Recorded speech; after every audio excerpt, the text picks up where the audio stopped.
아버지, 미안해요.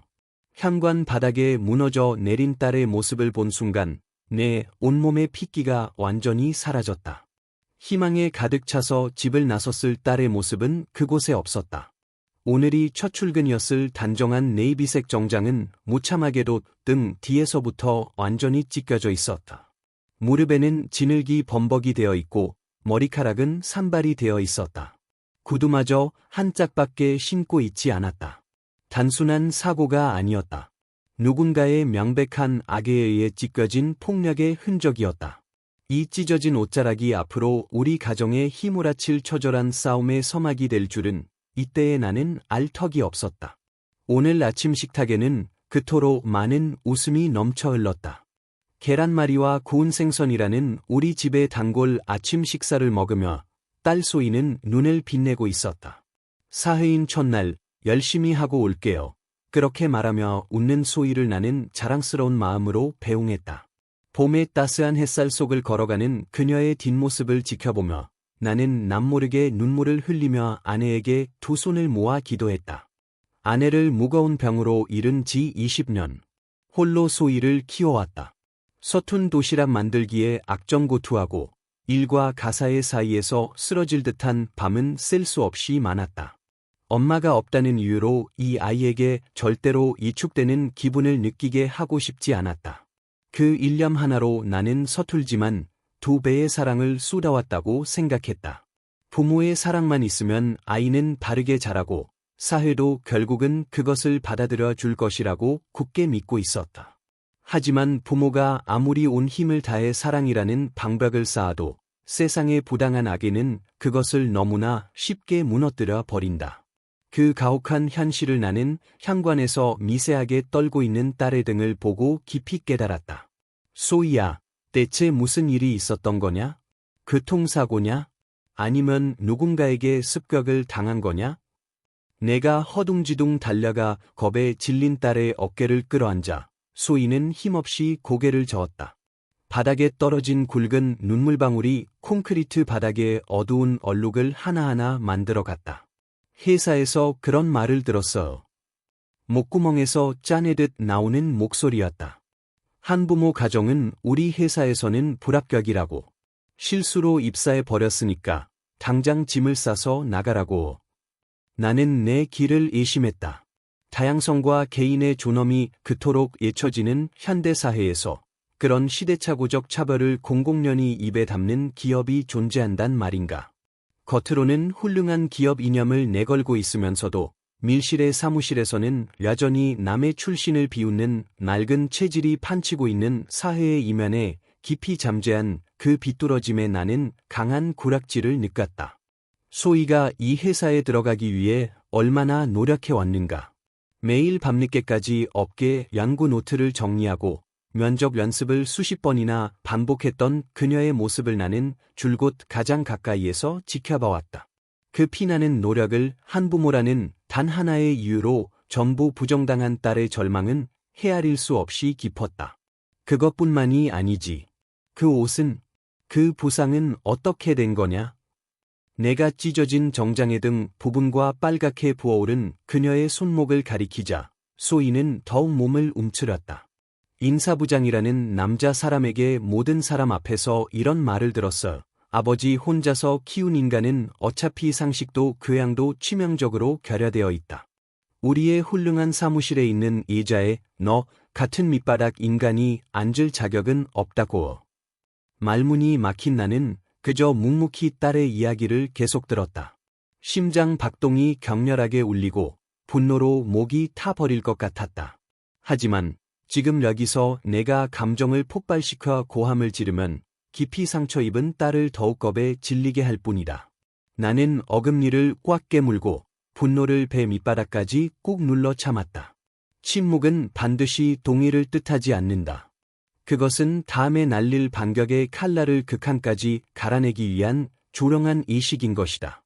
그래서 제가 울면서 짐을 싸서 나가려고 했더니 부서의 선배들에게 둘러싸였어. 건방지다면서. 그리고 뒤에서 억지로 옷을 잡아당겨서 넘어진 박자에 찢어져 버렸어. 모두 바닥에 쓰러진 저를 보면서 큰 소리로 웃고 있었어. 소희의 목소리는 공포와 굴욕으로 완전히 떨려 있었다. 인생에서 단 한 번뿐인 새 사회인으로서의 희망에 찬 첫날을 그들은 진흙으로 무참하게 짓밟고 비웃었던 것이다. 부모로서 이토록 용서할 수 없는 만행은 없다. 나는 소희를 천천히 일으켜 세워 거실 소파에 앉혔다. 따뜻한 차를 끓여와서 차갑게 식어버린 그녀의 손을 양손으로 꼭 잡아주었다. 소희야, 잘 들어라. 너는 아무 잘못도 없다. 잘못한 것은 너의 존엄을 태연하게 짓밟은 비열한 놈들이라. 나는 조롱이, 그러나 확고한 결의를 담아 말했다. 그리고 딸이 떨어뜨린 가방에서 쏟아져 나온 입사 안내 팸플릿을 주워 들고 펼쳤다. 거기에는 야마토 글로벌 상사라는 거창한 사명이 금색 글자로 인쇄되어 있었다. 그 이름을 본 순간 나의 눈빛이 변했다. 설마 그 회사였다니. 세상 사람들은 아무도 모르겠지만 이 야마토 글로벌 상사와 나에게는 결코 끊을 수 없는 깊은 인연이 있는 것이다. 나는 딸에게 좀 쉬라고 일러둔 뒤 다른 방으로 이동하라 내 스마트폰을 꺼냈다. 그리고 수년간 한 번도 걸지 않았던 어느 특별한 직통번호에 전화를 걸었다. 신호음이 2번 울리기가 무섭게 상대방이 허둥지둥한 모습으로 전화를 받는다. 나다. 지금 당장 야마토 글로벌 상사의 사장을 내게 데려와라. 전화 너머로 상대방이 크게 숨을 삼키는 소리가 들렸다. 딸의 깨끗한 눈물을 흘리게 하고 그 자존심을 찢어 놓은 대가가 얼마나 비싼지 그놈들의 회사 자체를 흔들어 놓을 만큼의 절망을 안겨주마.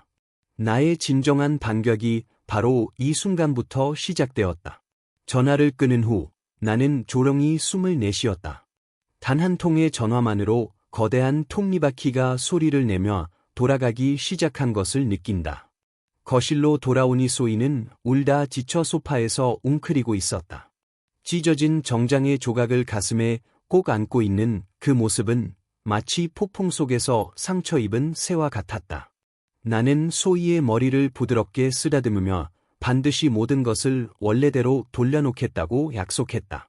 그리고 침실로 향해 옷장 깊숙이 보관해 두었던 한 벌의 정장을 꺼냈다. 15년간 단 한 번도 소매를 걷어 입은 적 없는 칠흑 같은 맞춤 정장이었다. 소매를 꿰는 순간 등골이 저절로 곧게 펴지고 방 안의 공기가 단숨에 팽팽해진다. 평범하고 자상한 아버지로서의 얼굴을 벗어 던지고 과거의 내가 눈을 뜬 순간이었다. 택시에 올라 야마토 글로벌 상사 본사 빌딩으로 향한다. 차창 너머로 흘러가는 익숙한 도심 풍경이 오늘따라 유달리 빛바랜 것처럼 보랐다.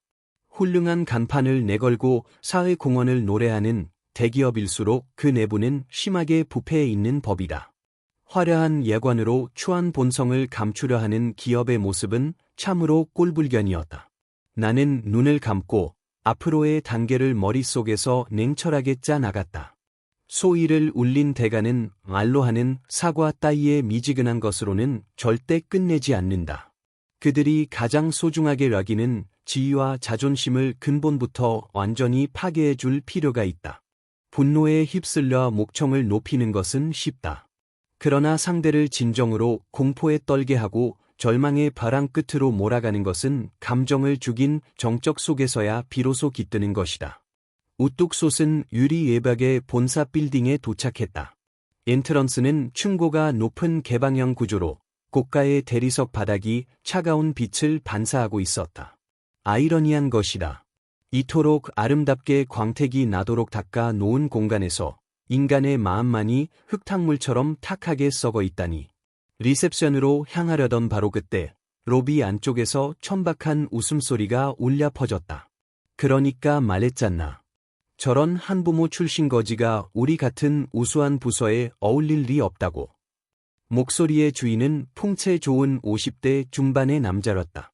고가의 손목시계를 과시하듯 팔짱을 끼고 몇 명의 젊은 사원들을 거느리고 걸어온다. 그 젊은 사원들 중에 낯익은 얼굴이 있었다. 오늘 아침 소희가 기쁜 듯이 몰아주었던 부서 단체 사진에 나왔던 선배 사원들이었다. 그들은 남자의 말에 아첨하듯 능글맞은 웃음을 띠며 연신 고개를 끄덕이고 있었다. 나는 일말의 망설임도 없이 그들 앞으로 걸어 나갔다. 내 모습을 보자마자 풍채 좋은 남자는 눈살을 찌푸리며 노골적으로 불쾌한 표정을 지었다. 뭐야, 당신은? 여긴 관계없는 사람이 함부로 들어올 수 있는 곳이 아니야. 나는 조용히 이름을 밝혔다. 조금 전 부당한 이유로 해고된 신입사원 소희의 아버지입니다. 그 말을 듣는 순간 남자의 얼굴에 일그러진 비웃음이 떠올랐다. 아, 그 한부모 집딸? 나는 인사부장 사매지마다. 그래서 뭐? 설마 울다 지친 딸 대신 다시 한 번 고용해 달라고 큰절이라도 하러 온 거야? 젊은 사원들이 일제히 웃음을 터뜨리며 로비의 웃음소리가 울려 퍼졌다. 부모도 부모면 자식도 자식이네요. 사회 상식이 없는 것도 정도가 있지. 저런 시대에 뒤떨어진 가난뱅이 정장을 입고 감히 우리 같은 인류 기업에 왔다니 참 대단하네요. 그들은 나를 에워싸고 마치 길가의 쓰레기라도 보는 듯한 냉혹한 시선을 보내왔다. 약자를 안전한 곳에서 짓밟은 인간의 얼굴은 나이와 성별에 관계없이 하나같이 추악하다. 나는 한마디도 입 밖에 내지 않고 그저 가만히 사매지마 인사부장의 얼굴을 무표정으로 응시했다. 내가 반론하지 않는 것을 겁먹은 것이라고 착각한 사매지마의 태도는 점점 더 오만해져 갔다. 잘 들어.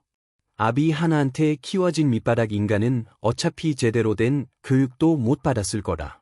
그런 불량품이 우리 회사의 문지방을 넘을 자격 따위 없어. 너 같은 거지가 나한테 클레임을 걸다니 100년은 일러. 굴욕적인 언어의 폭포를 맞으면서도 나는 눈 하나 깜빡이지 않고 표정을 일절 무너뜨리지 않았다. 섬뜩할 정도의 침묵을 지키는 나에게 두려움이라도 느꼈는지 사매지마는 뒤에 서 있는 경비원을 향해 크게 손을 흔들었다. 거기 경비원, 이 수상한 놈을 당장 끌어내. 저항하면 경찰을 불러도 좋아. 체격 좋은 경비원들이 험악한 표정으로 내게 다가온다. 젊은 사원들은 승리감에 도취된 얼굴로 그 모습을 스마트폰으로 찍기 시작했다. 자, 꺼져라. 2번 다시 그 지저분한 얼굴을 내 앞에 보이지 마. 사매지마가 얼굴을 시뻘겋게 물들이며 내뱉듯 말했다. 바로 그 순간이었다. 그만둬. 엔트런스 가장 안쪽에 있는 사장 전용 엘리베이터의 문이 기세 좋게 열리며 비명과도 같은 고함이 울려 퍼졌다. 목소리의 주인을 보고 사매지마와 젊은 사원들은 순식간에 얼굴이 창백해졌다. 사장님? 어째서 이런 곳에? 야마토 글로벌 상사의 최고 경영자인 야마토 사장이 고급 넥타이를 흐트러뜨리고 폭포수처럼 땀을 흘리며 대리석 로비를 전속력으로 달려온 것이다. 사장은 나를 에워싸고 있던 경비원들을 힘껏 밀어제친 뒤 내 눈앞에서 급정거했다. 그리고 사매지마를 비롯한 모두가 믿을 수 없다는 표정으로 눈을 부릅뜨는 가운데 야마토 사장은 바닥에 이마가 세차게 쓸릴 정도의 기세로 나를 향해 오체투지 큰 절을 한 것이었다. 대단히 죄송합니다. 회장님. 그 떨리는 한마디가 정적에 휩싸인 로비에 폭탄처럼 투하되었다. 회장. 사장님, 대체 무슨 말씀을 하시는 겁니까? 이 사람은 아무리 봐도 그냥 가난한 지하. 건조한 팔얼음이 정적에 휩싸인 대리석 로비에 날카롭게 울려 퍼졌다. 사매지마 인사부장의 말을 강제로 차단한 것은 야마토 사장의 강력한 뺨 한 대였다. 기세 좋게 뺨을 맞은 사매지마는 몇 발자국 비틀거리며 믿을 수 없다는 표정으로 사장을 바라보았다. 옆에서 스마트폰을 들고 있던 젊은 사원들의 손에서 차례로 단말기가 미끄러져 떨어진다. 고급스러운 바닥에 딱딱한 금속이 부딪히는 소리가 그들의 무너져 내리는 자존심의 소리처럼 들렸다. 이 녀석아, 누구를 상대로 함부로 입을 놀리고 있는 줄 아느냐? 이분은 우리 야마토 글로벌 상사의 창업자이시며 현재도 주식의 과반수를 보유하고 계신 절대적 최대 주주이신 간자키 회장님이시다. 야마토 사장의 호통이 높은 천장에 쩌렁쩌렁 울렸다. 사매지마의 얼굴에서 순식간에 핏기가 빠지고 흑색으로 변해간다. 입을 뻐끔거리며 무언가 말하려 하지만 온몸이 공포에 마비된 듯 신음소리조차 나오지 않았다. 젊은 사원들은 서로의 얼굴을 쳐다보며 덜덜덜 무릎을 떨면서 그 자리에 주저앉았다. 권력이라는 것은 큰 소리로 과시하면 할수록 싸구려가 된다. 진정으로 무서운 힘은 아무에게도 눈치채이지 않는 곳에서 조용히 숨을 죽이고 있는 법이다. 그들이 두르고 있는 인류 기업 사원이라는 갑옷은 내가 피눈물 나는 노력으로 쌓아 올린 토대 위에 멋대로 올라타 있을 뿐인 사상누각에 불과했다. 그 얄팍한 발판이 지금 그들 자신의 발밑에서 소리를 내며 무너져 흩어지려 하고 있었다. 나는 큰절을 계속하는 야마토 사장을 내려다보며 조용히 입을 열었다. 야마토 군, 고개를 들어라. 낮고 차분한 내 목소리의 사장은 움찔 어깨를 떨고 나서 조심조심 일어섰다. 그 얼굴은 식은땀으로 범벅이 되어 완전히 핏기를 잃고 있었다. 15년 전 나는 병에 쓰러진 아내와의 약속을 지키기 위해 아직 어린 소희에게 모든 시간을 쏟으려고 스스로 경영의 최전선에서 물러났다. 그리고 당시 가장 신뢰하던 부하였던 야마토에게 회사의 미래를 맡겼던 것이다. 사랑하는 딸과의 평온한 나날을 지키기 위해 나는 스스로 권력의 자리에서 내려왔다. 하지만 그 내려놓은 권력이 만들어 낸 거대한 조직이 이번에는 가장 사랑하는 딸의 마음을 베는 칼이 되어 되돌아올 줄이야. 이 얼마나 강렬한 아이러니란 말인가. 부모가 아무리 선한 마음으로 몸을 숨기며 살아왔어도 세간의 악에는 결코 용서해 주지 않는다. 15년이다. 야마토 군, 내가 이 회사를 맡긴 지 15년이 흘렀다. 꽤나 번듯한 빌딩이 되었지만 그 속은 참담하게 썩어 빠진 조직으로 전락해 버린 모양이구나. 내 말에 야마토 사장은 다시금 울상을 지으며 고개를 숙였다. 나는 그에게서 시선을 거두고 아직도 뺨을 감싸진 채 멍하니 서 있는 사메지마를 향해 돌아섰다. 내가 한 걸음 다가가자 사메지마는 겁에 질린 짐승처럼 뒷걸음질 쳤다. 거짓말이다. 이런 시대에 뒤떨어진 정장을 입은 남자가 그 전설의 창업자일 리가 없어. 현실을 직시할 수 없는 사메지마는 보기 흉한 변명을 내뱉었다. 인류 인간은 예모로 판별할 수 있다고 굳게 믿고 있는 모양이다. 옷의 브랜드나 가격으로만 인간의 가치를 재는 남자가 인사의 최고 자리에 앉아 있다. 그것이야말로 이 회사가 안고 있는 치명적인 병리 그 자체였다. 사메지마라고 했나. 자네는 오늘 아침 내 딸에게 말했다지. 한부모에게 키워진 인간은 상식도 교양도 치명적으로 결여되어 있다고. 내가 한마디 한마디에 무게를 실어 말하자 사메지마는 마침내 무릎이 꺾여 바닥에 쓰러졌다. 그 딸이 설마 회장님의... 아닙니다. 그건 오해입니다. 신입사원의 스트레스 내성을 보기 위한 좀 엄격한 테스트의 일환이었습니다. 테스트. 나는 고함을 지르는 대신 한층 더 목소리의 톤을 낮추었다. 분노의 임계점을 넘어섰을 때 인간의 감정은 폭발하는 것이 아니라 절대 양도의 차가움에 이른다는 것을 나는 이때 처음 알았다. 신입사원의 정장을 등에서부터 찢어발기고 부상을 입히고 대중 앞에서 가정환경을 비웃는 것이 우리 회사의 테스트란 말이냐? 야마토, 언제부터 이 회사는 폭력과 차별을 장려하는 삼류 기업이 되었느냐? 사장은 얼굴이 하얗게 질려 고개를 가로저었다. 나는 스마트폰을 꺼내 화면을 몇 번 탭했다. 용서해 달라고 말하지 않겠다. 그들이 딸에게 한 짓에 대한 대가는 사회의 법칙 아래에서 철저하게 치르게 할 것이다. 나는 사메지마 일당을 얼음장 같은 시선으로 쏘아보았다. 야마토, 지금 즉시 이 빌딩의 모든 출입구를 봉쇄하라. 인사부 직원은 단 한 명도 밖으로 내보내지 마라. 그리고 경찰을 불러라. 폭행 및 기물 파손 혐의로 피해 신고를 한다. 사메지마가 힛 하고 짧은 비명을 질렀다. 경찰이라는 단어에 젊은 사원 한 명이 공포에 질려 울음이 터질 뻔했다. 하지만 내가 준비한 지옥은 이것으로 끝이 아니다.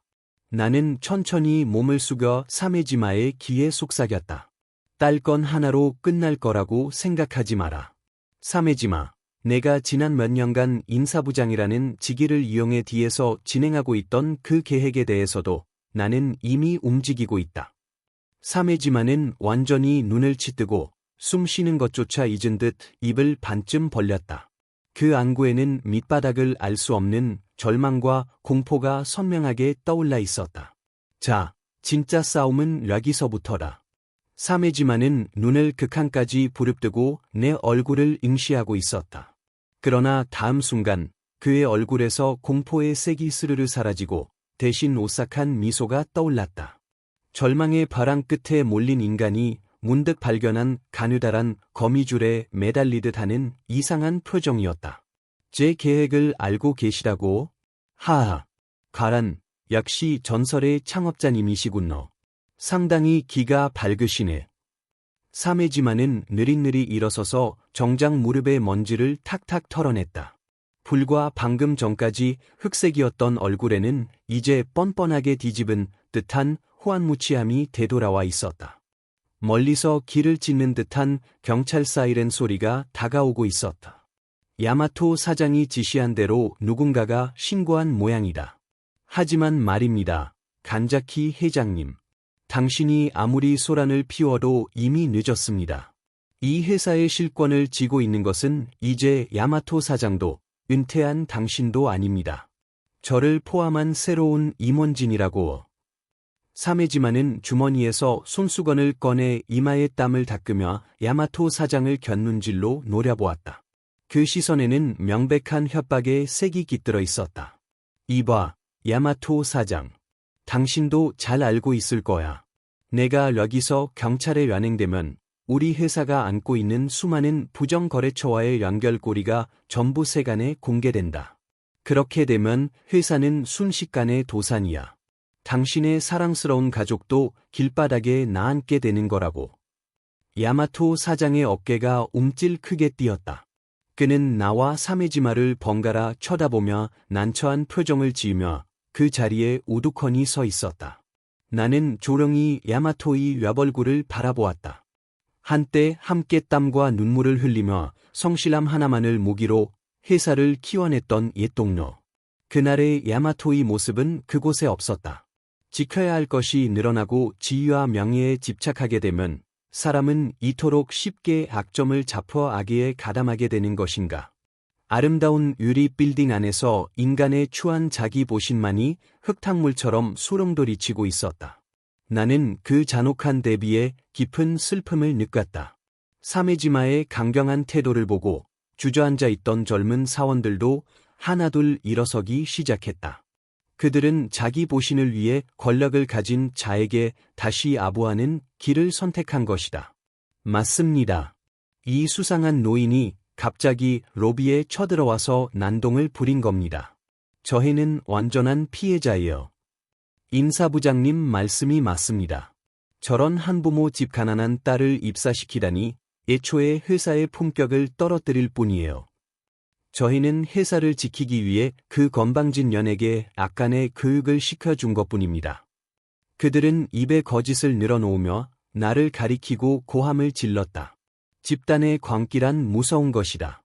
한 사람이 거짓을 말하면 그것이 어느새 조직 전체의 정의로 탈바꿈해 버린다. 그러나 그들이 소희의 존엄을 다시 한 번 말로 더럽힌 순간 내 마음 깊은 곳에서 조롱한 불길이 타올랐다.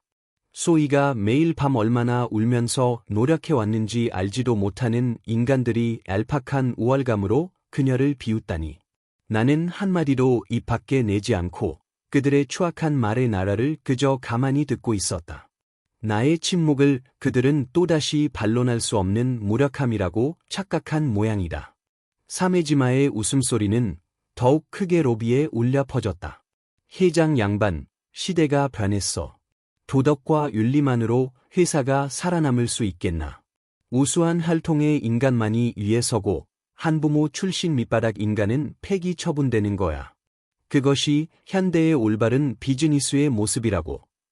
자네들은 정말 그것으로 괜찮은 건가? 내가 간신히 짜내듯 던진 짧은 물음에 젊은 사원들은 코웃음을 쳤다. 그들에게는 이미 인간으로서의 양심이 한 방울도 남아있지 않은 모양이었다. 이것이야말로 부패한 조직의 말로인 것이다. 그때 자동문이 열리며 몇 명의 경찰관이 엄숙한 표정으로 로비에 달려 들어왔다. 사메지마는 기다렸다는 듯이 과장된 몸짓을 섞어 경찰관에게 달려갔다. 경찰 아저씨, 빨리 이 미친 노인을 잡아주세요. 갑자기 빌딩에 침입해서 우리한테 폭력을 행사하려 했습니다. 기물 파손과 상해 미수로 피해 신고합니다. 빨리 연행해 주세요.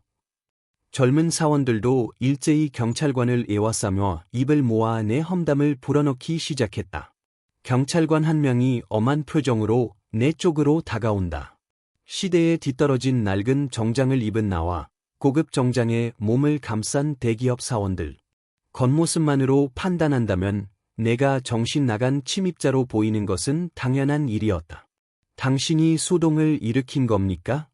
사정을 들어야 하니 동행해 주시겠습니까? 경찰관의 차가운 목소리가 울렸다. 사메지마와 젊은 사원들은 승리에 도취된 미소를 지으며 나를 내려다보았다. 그들은 완전히 승리를 확신하고 있었다. 자기들이 꾸며낸 거짓 시나리오로 성가신 인간을 완전히 제거할 수 있다고 믿어 의심치 않는 것이다. 야마토 사장은 양손으로 얼굴을 가리고 이제 아무것도 할 수 없다는 듯이 서 있었다. 나는 도망치지도 숨지도 않고 경찰관의 눈을 똑바로 응시하며 조용히 미소 지었다. 서두를 필요는 어디에도 없다. 상대가 절정에 이르러 완전히 방심한 바로 이 순간이야말로 가장 효과적인 반격의 타이밍인 것이다. 동행하는 것은 상관없습니다. 다만 경찰관님, 그 전에 이것만 들어주십시오. 사메지마 부장, 당신은 오늘 아침 딸에게 폭행을 가한 증거를 감추기 위해 엔트런스의 방범 카메라 영상을 의도적으로 삭제했지요? 내 말에 사메지마는 코웃음을 쳤다. 뭘 증거도 없는 헛소리를. 영상이 없는 건 시스템 오류예요. 그래, 영상은 지웠지. 하지만 자네가 딱 한 가지 지우지 못한 것이 있어. 나는 안주머니에서 작고 검은 녹음기를 천천히 꺼내 재생 버튼을 눌렀다. 그곳에서 흘러나온 음성을 들은 순간 사메지마의 얼굴에서 핏기가 완전히 사라지고 로비의 공기가 한순간에 얼어붙었다. 검은 녹음기에서 흘러나온 것은 노이즈가 섞인 그러나 결정적인 음성이었다. 너 같은 한부모 출신 밑바닥이 이 야마토 글로벌 상사에서 일할 수 있을 줄 알았어? 건방진 거. 사메지마의 그 비열한 목소리가 로비에 울려 퍼진다. 이어서 천이 세게 찢기는 불쾌한 소리. 그리고 그만두세요. 라는 소희의 절박한 애침이 선명하게 녹음되어 있었다. 나는 녹음기를 꽉 쥐며 분노와 슬픔으로 가슴이 찢어질 것 같았다. 이 음성은 소희 자신이 스마트폰으로 몰래 녹음한 것이었다. 다수의 어른에게 둘러싸라 공포로 온몸이 떨리는 와중에도 딸은 필사적으로 떨리는 손으로 상의 주머니 속에서 녹음 버튼을 눌렀던 것이다. 나는 부모로서 딸을 모든 악의로부터 지켜야 한다고만 생각해왔다. 하지만 내가 지켜야 할 작은 아이는 더 이상 그곳에 없었다. 그녀는 부당한 폭력에 굴복하지 않고 자신의 존엄을 지키기 위해 홀로 일안하게 싸우고 있었던 것이다. 그 사실을 깨달았을 때 내 마음속의 딸에 대한 깊은 자부심과 사메지마에 대한 절대적인 살해에 가까운 분노가 솟구쳐 올랐다. 녹음을 들은 경찰관의 표정이 단박에 험악하게 변했다. 방금 전까지 나를 향하고 있던 의심의 눈초리가 완전히 사메지마에게로 향하고 있었다. 사메지마 씨라고 했습니까? 지금의 음성에 대해서에서 자세한 설명을 들어야 할 것 같습니다. 경찰관이 낮은 목소리로 추궁하자 사메지마는 얼굴을 시뻘겋게 물들이며 뒷걸음질 쳤다. 아니야. 그건 A로 만든 2조 음성이야. 이 노인이 나를 함정에 빠뜨리기 위해 만든 조작이라고. 누가 들어도 그것이 그 자리에서 녹음된 생생한 진실임은 분명했다. 눈에 보이는 거짓말을 늘어놓는 사메지마의 모습은 꼴사나운 것을 넘어서 차라리 불쌍하기까지 했다. 저흰 관계없습니다. 전부 사메지마 부장 혼자 한 겁니다. 맞습니다. 저 해가 말렸는데 부장이 억지로 옷을 찢었습니다. 조금 전까지 아부하며 나를 비웃던 젊은 사원들이 순식간에 그로부터 멀어져 갔다. 이익과 자기 보신으로만 연결된 관계 따위, 이기가 찾아오면 한순간에 무너지는 법이다. 강한 자에게 빌부터 약자를 밟아 뭉개는 것밖에 모르는 인간들의 말로는 언제 시대나 이처럼 비참하다. 나는 그들의 순식간의 배신을 차가운 눈으로 바라보았다. 고립무원이 된 사메지마는 갑자기 미친 듯이 웃기 시작했다. 웃기지 마. 너희들도 공범이야. 그리고 이런 녹음이 증거가 될 줄 알아? 이건 명백한 불법 녹음이야. 우리 회사의 취업 규칙에는 사내에서의 무단 녹음을 엄격히 금한다는 비밀 유지 계약이 있다고. 그 딸려는 그걸 위반한 거야. 사메지마는 나를 가리키며 얼굴에 핏줄을 세워 고래고래 소리질렀다. 그 딸을 기밀 누설로 고소해주마. 손해배상으로 1억 원은 청구할 수 있어. 너희 부녀를 평생 빚더미에서 기어다니게 해주겠다. 법을 방패 삼아 약자를 협박하는 것, 자기 죄는 선반 위에 올려놓고 상대의 사소한 빈틈을 찔러 공격으로 전환하는 것은 그와 같은 악당의 상투적 수법이었다. 하지만 나는 사메지마의 협박에 미동도 하지 않고 조용히 고개를 저었다. 1억 원의 손해배상이라. 과란, 그것은 무시무시하군. 하지만 기억해라. 너는 한 가지 큰 착각을 하고 있다. 내 태란한 태도에 사메지마는 짜증을 감추지 못하며 째려보았다. 딸이 이 녹음을 한 것은 정식 입사 절차가 이루어지고 취업 규칙에 동의하는 서명을 하기 전의 일이다. 계약이 성립되지 않은 이상 비밀 유지도 뭣도 없다. 단지 한 여성에 대한 악질적인 폭행 사건의 증거에 불과한 것이야. 사메지마의 안색이 다시 창백해졌다. 계산 빠른 그다. 내 말이 법적으로 완전히 옳다는 것을 순식간에 이해한 것이리라. 하지만 권력에 집착하는 인간이란 대개 왕년의 집념이 야간이 아니다. 사메지마는 하란이 된 눈으로 로비를 둘러보다 시선을 야마토 사장에게 고정했다. 야마토 사장, 이대로 날 경찰에 넘길 셈인가? 내가 잡히면 이면 장부의 존재를 전부 경찰에 풀어버릴 거야. 더미 회사를 이용한 횡령도 반사회적 세력과의 거래도 전부 당신 짓이었다는 걸로 만들어주지. 회사는 확실히 도산이야. 당신의 빛나는 인생도 이걸로 끝이야. 야마토 사장은 짧은 비명을 지르며 그 자리에 주저앉았다. 경찰관들이 일제히 긴장했다. 단순한 폭행 사건에서 일전, 거대 기업의 조직적 범죄 냄새가 감돌기 시작한 것이다. 그것 봐라.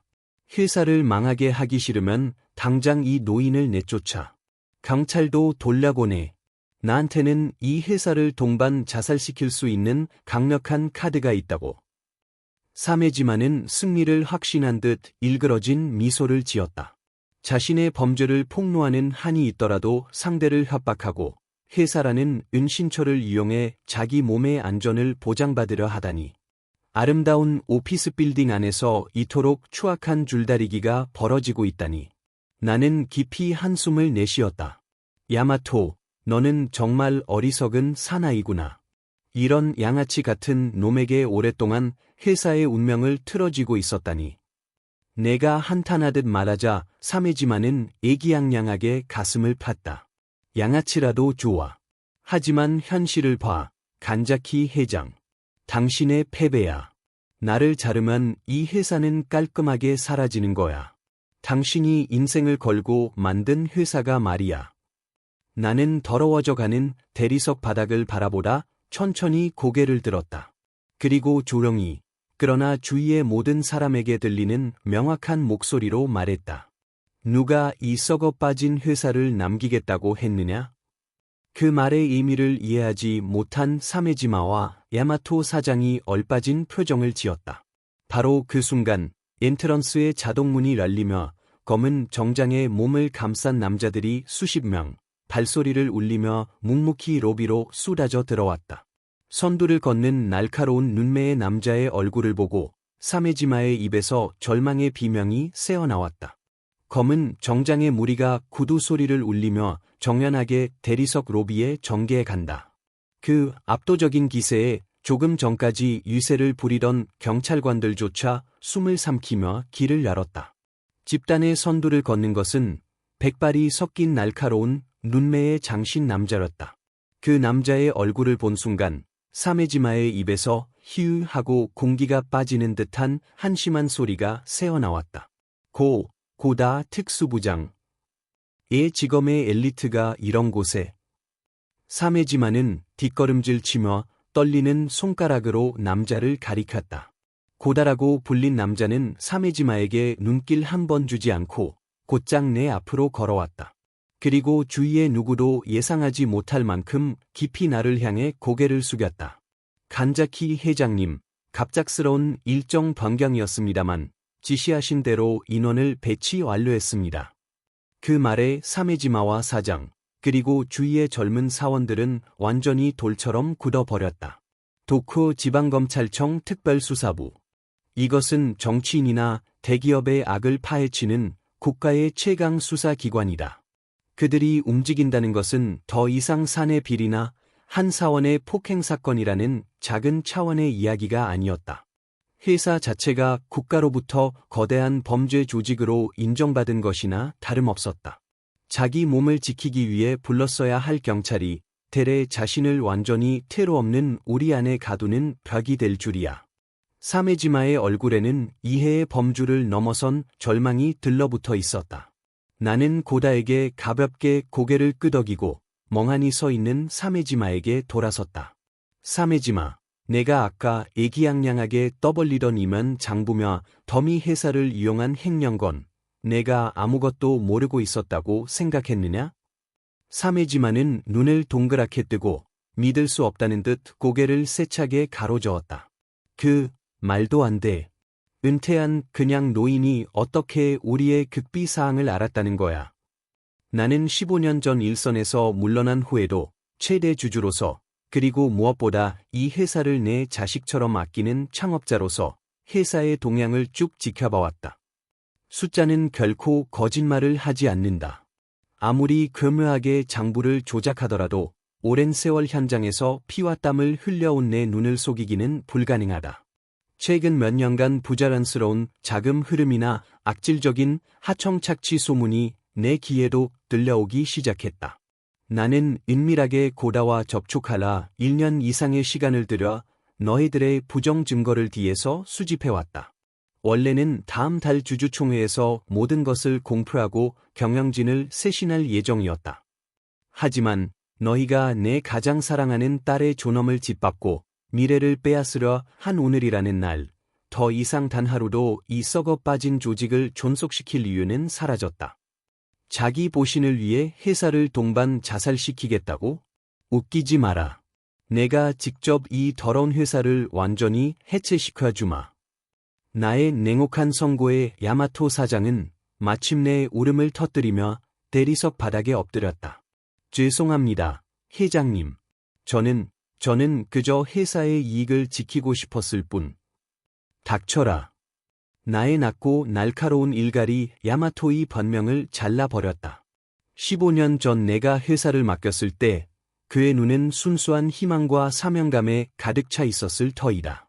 그러나 권력이라는 달콤한 독은 너무도 쉽게 인간의 양심을 마비시켜버린다.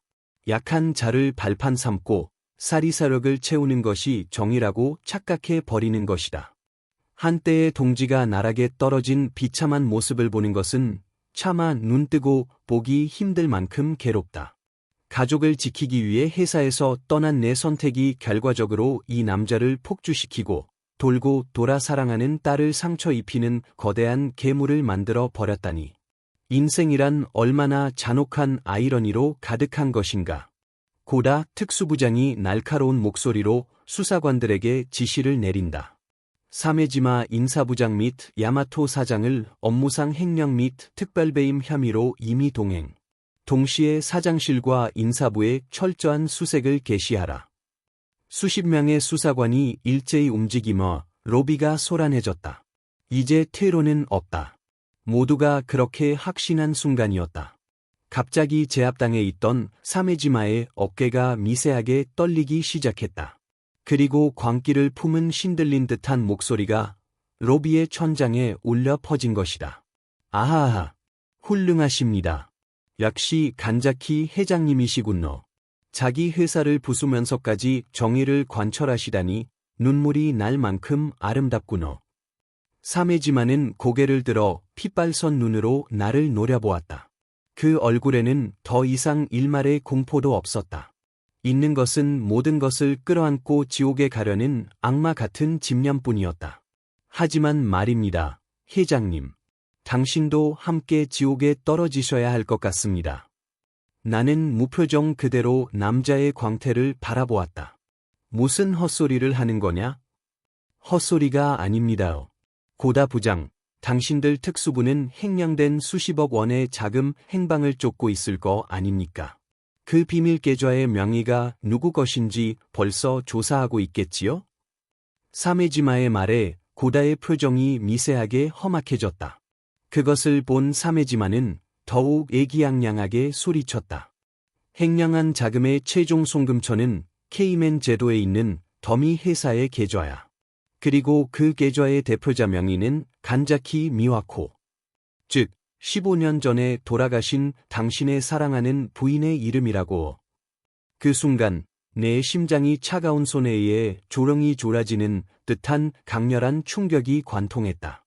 시야가 크게 흔들리고 호흡이 가빠진다. 놀라셨습니까? 만일의 사태에 대비해 몇 년에 걸쳐 준비해 둔 최고의 보험이죠. 서류상의 절차는 완벽합니다. 어디서 어떻게 조사하든 횡령을 주도하고 죽은 아내의 이름으로 비자금을 숨겨온 것은 다름 아닌 간자키 회장, 당신이라는 결론이 나오게 되어 있습니다.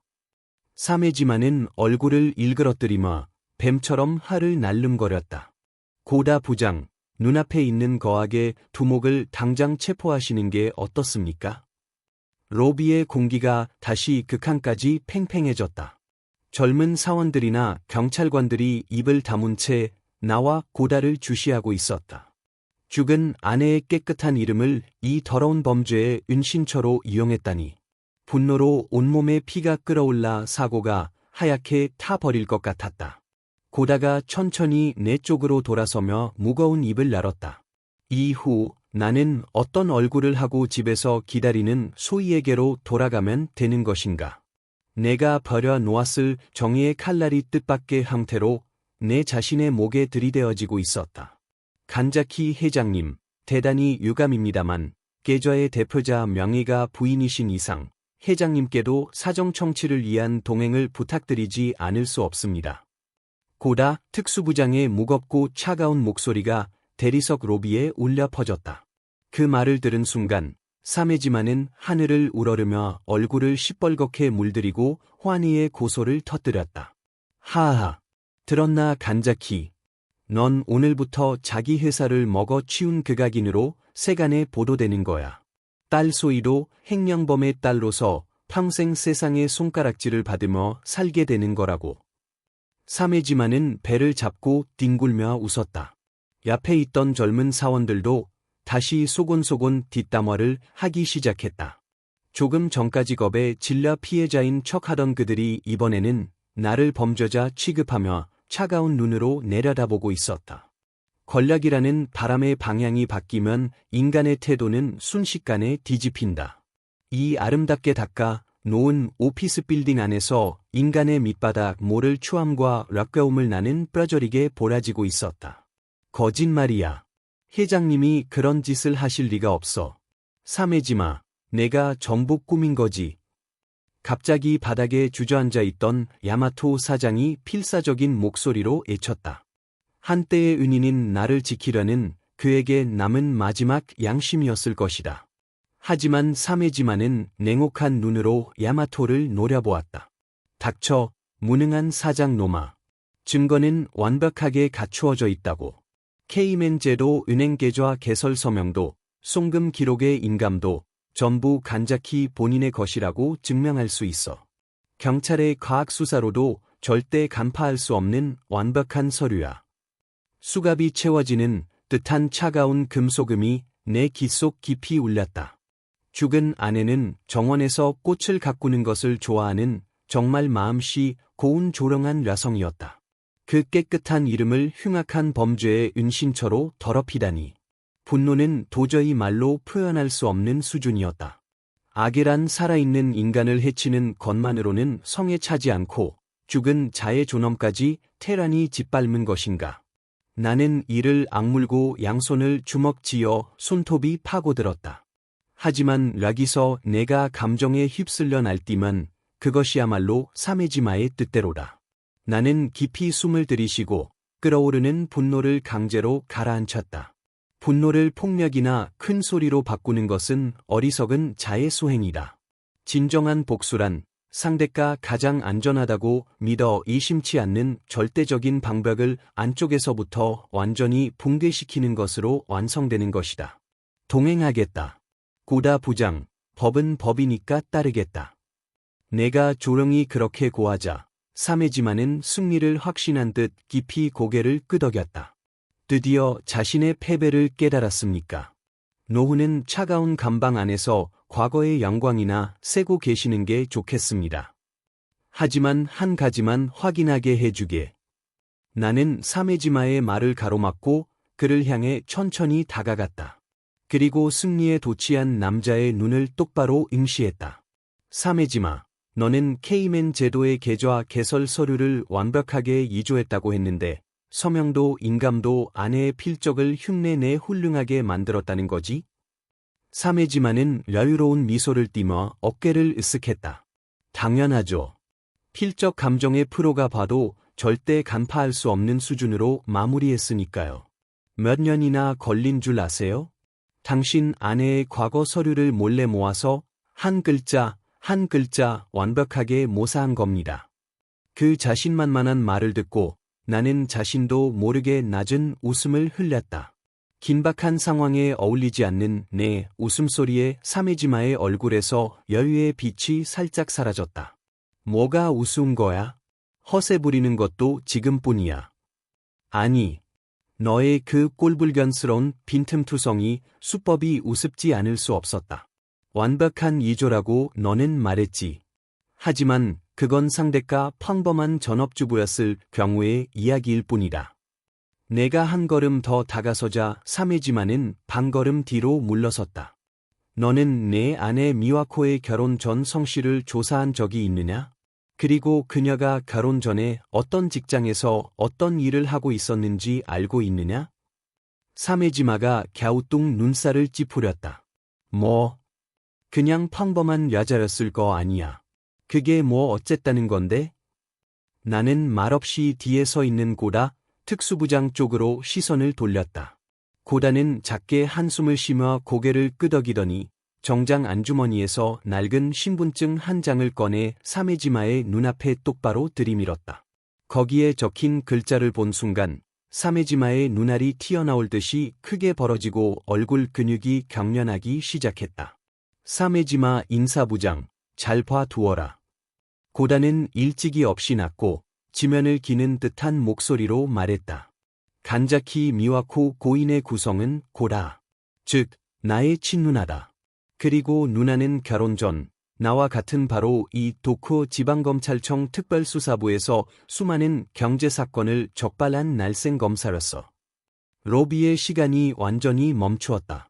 젊은 사원들의 입이 쩍 벌어지고 야마토 사장도 믿기 힘들다는 표정을 짓고 있었다. 사메지마는 목구멍 깊은 곳에서 휴 기묘한 소리를 내며 들이밀어진 신분증과 나를 미친 듯이 번갈아 바라보았다. 국가의 비자금 수사의 최전선에 있던 원 검사가 자기 명의로 자금 세탁용 더미 계좌를 만들 것 같으냐? 게다가 누나는 생전에 자신의 필적이 이조되는 것을 방지하기 위해 공적 서류에는 반드시 특수한 서체의 버릇을 의도적으로 섞었어. 아마추어가 겉면만 따라한 내놈의 이조 서류 따위 본부 감정에 돌리면 3분 만에 날조라고 증명할 수 있다. 고다의 말이 사메지마의 희망을 산산조각 내고 있었다. 완벽하다고 믿어 의심치 않았던 그의 보험은 처음부터 아무 소용도 없는 헛개비에 불과했던 것이다. 아, 있을 수 없어. 그런 말도 안 되는. 사메지마는 마침내 무릎에서부터 허물어져 대리석 바닥에 내 발로 엎드렸다. 자기 죄를 감추기 위해 하필이면 특수부장의 친누나 명의를 악용하다니. 사메지마, 너는 지옥 끝까지 떨어지게 될 것이다. 나는 바닥에 엎드린 사메지마를 내려다보았다. 이것으로 모든 것이 끝난 것은 아니다. 소희가 흘린 눈물의 대가를 치르게 하기 위한 진정한 마무리는 이제부터다. 나는 스마트폰을 꺼내 어떤 인물에게 마지막 전화를 걸 준비를 했다. 스마트폰을 조작하며 미리 등록해둔 특별한 번호로 발신했다. 바로 그때 바닥에 내 발로 엎드린 사메지마가 얼굴을 일그러뜨리며 으스스하게 웃기 시작한 것이다. 소용없어. 서류가 이조라는 게 들통나도 내가 횡령한 막대한 자금은 이미 다른 해외 계좌로 옮긴 후야. 특수부가 아무리 유능해도 암호화폐를 경유해 복잡하게 세탁한 내 돈은 절대 찾을 수 없어.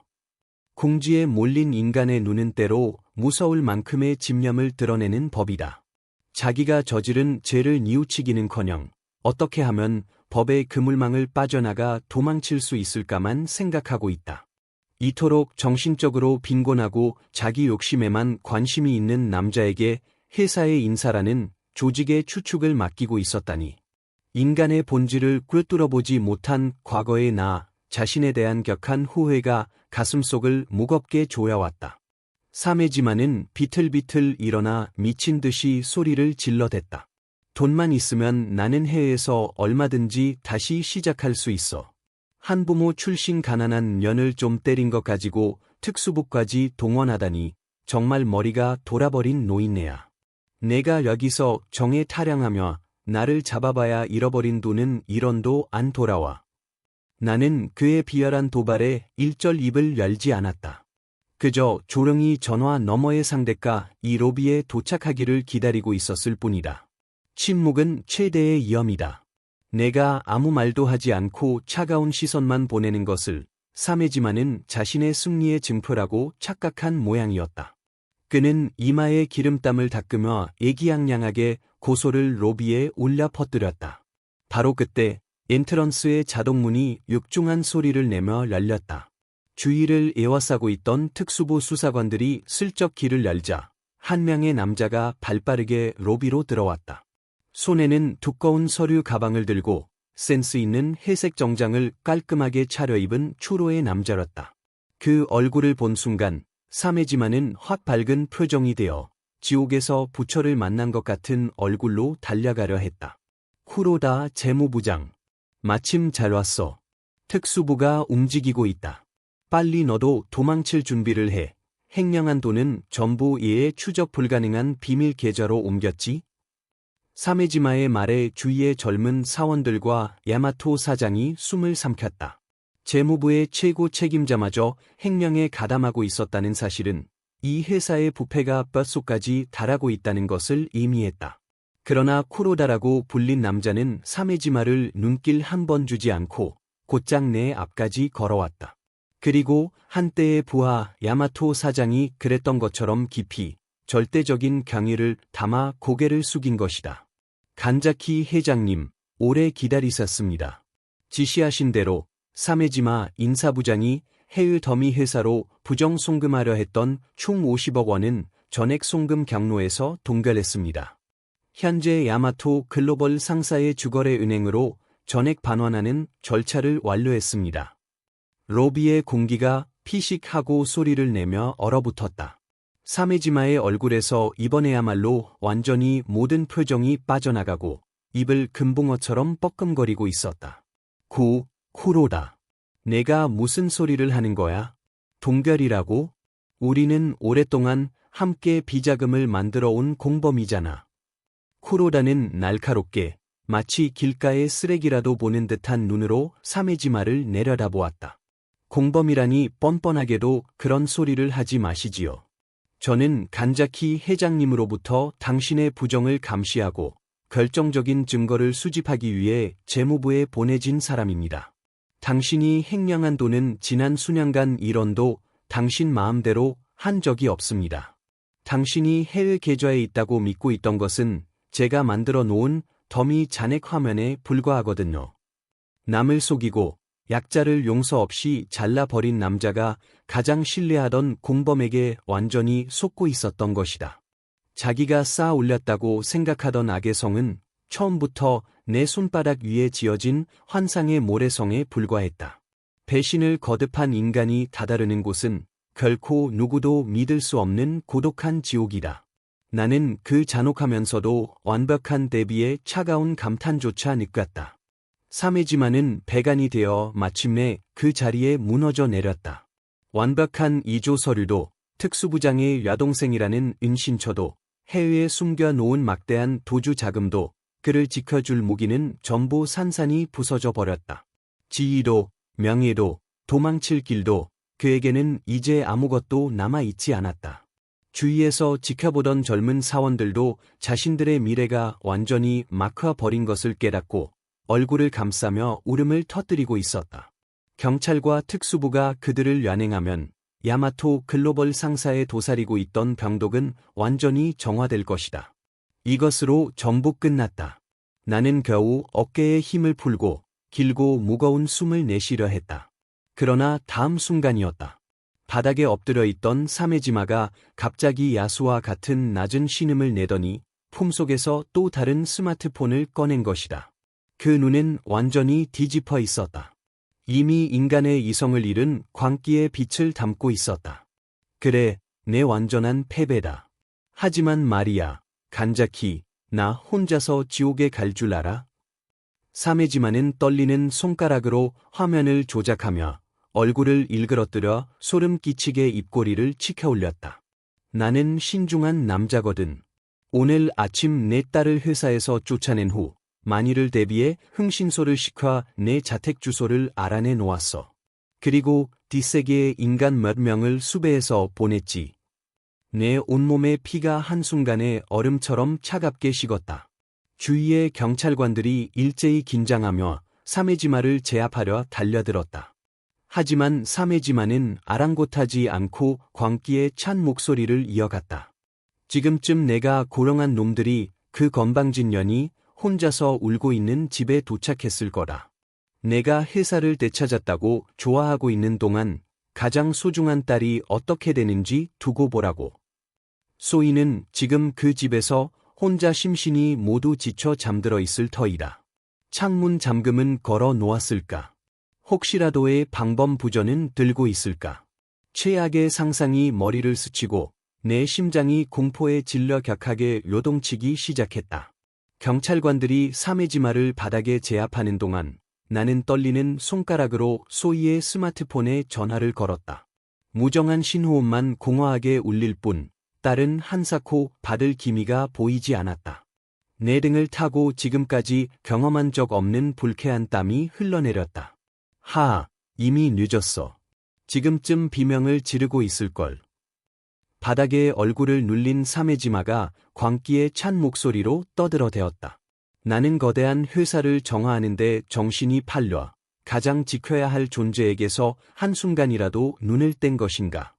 15년 전 사랑하는 아내를 방에서 구하지 못했을 때의 밑바다 모를 무력감이 차가운 손이 되어 내 심장을 세게 움켜쥐려 했다. 권력이든 돈이든 아무리 강고한 성을 쌓아 올리더라도 단 한 사람의 사랑하는 가족을 지키지 못한다면 그런 것은 그저 잔의 더미에 불과하다. 부모로서의 최대의 실패를 저질러 버린 것은 아닌가 하는 자책감으로 눈앞이 캄캄해지려는 바로 그 순간이었다. 불현듯 통화가 연결되는 작은 전자음이 들렸다. 소희야, 무사하냐? 지금 어디 있어? 내가 기도하듯 반은 울부짖듯 외치자 전화 너머에서 들려온 것은 딸의 가느다란 목소리가 아니었다. 강철처럼 차분한 어디선가 들어본 적 있는 남자의 목소리였다. 간자키 회장님, 안심하십시오. 따님은 안쪽 방에서 문을 잠그고 푹 주무시고 계십니다. 그 목소리를 들은 순간 내 온몸에서 단번에 힘이 빠져 대리석 바닥에 무릎부터 꺾어 쓰러질 뻔했다. 전화의 주인은 한때 내 전속 운전기사 겸 보디가드를 맡았으며 현재는 국내 최대의 민간 경비 회사 사장인 시바타였다.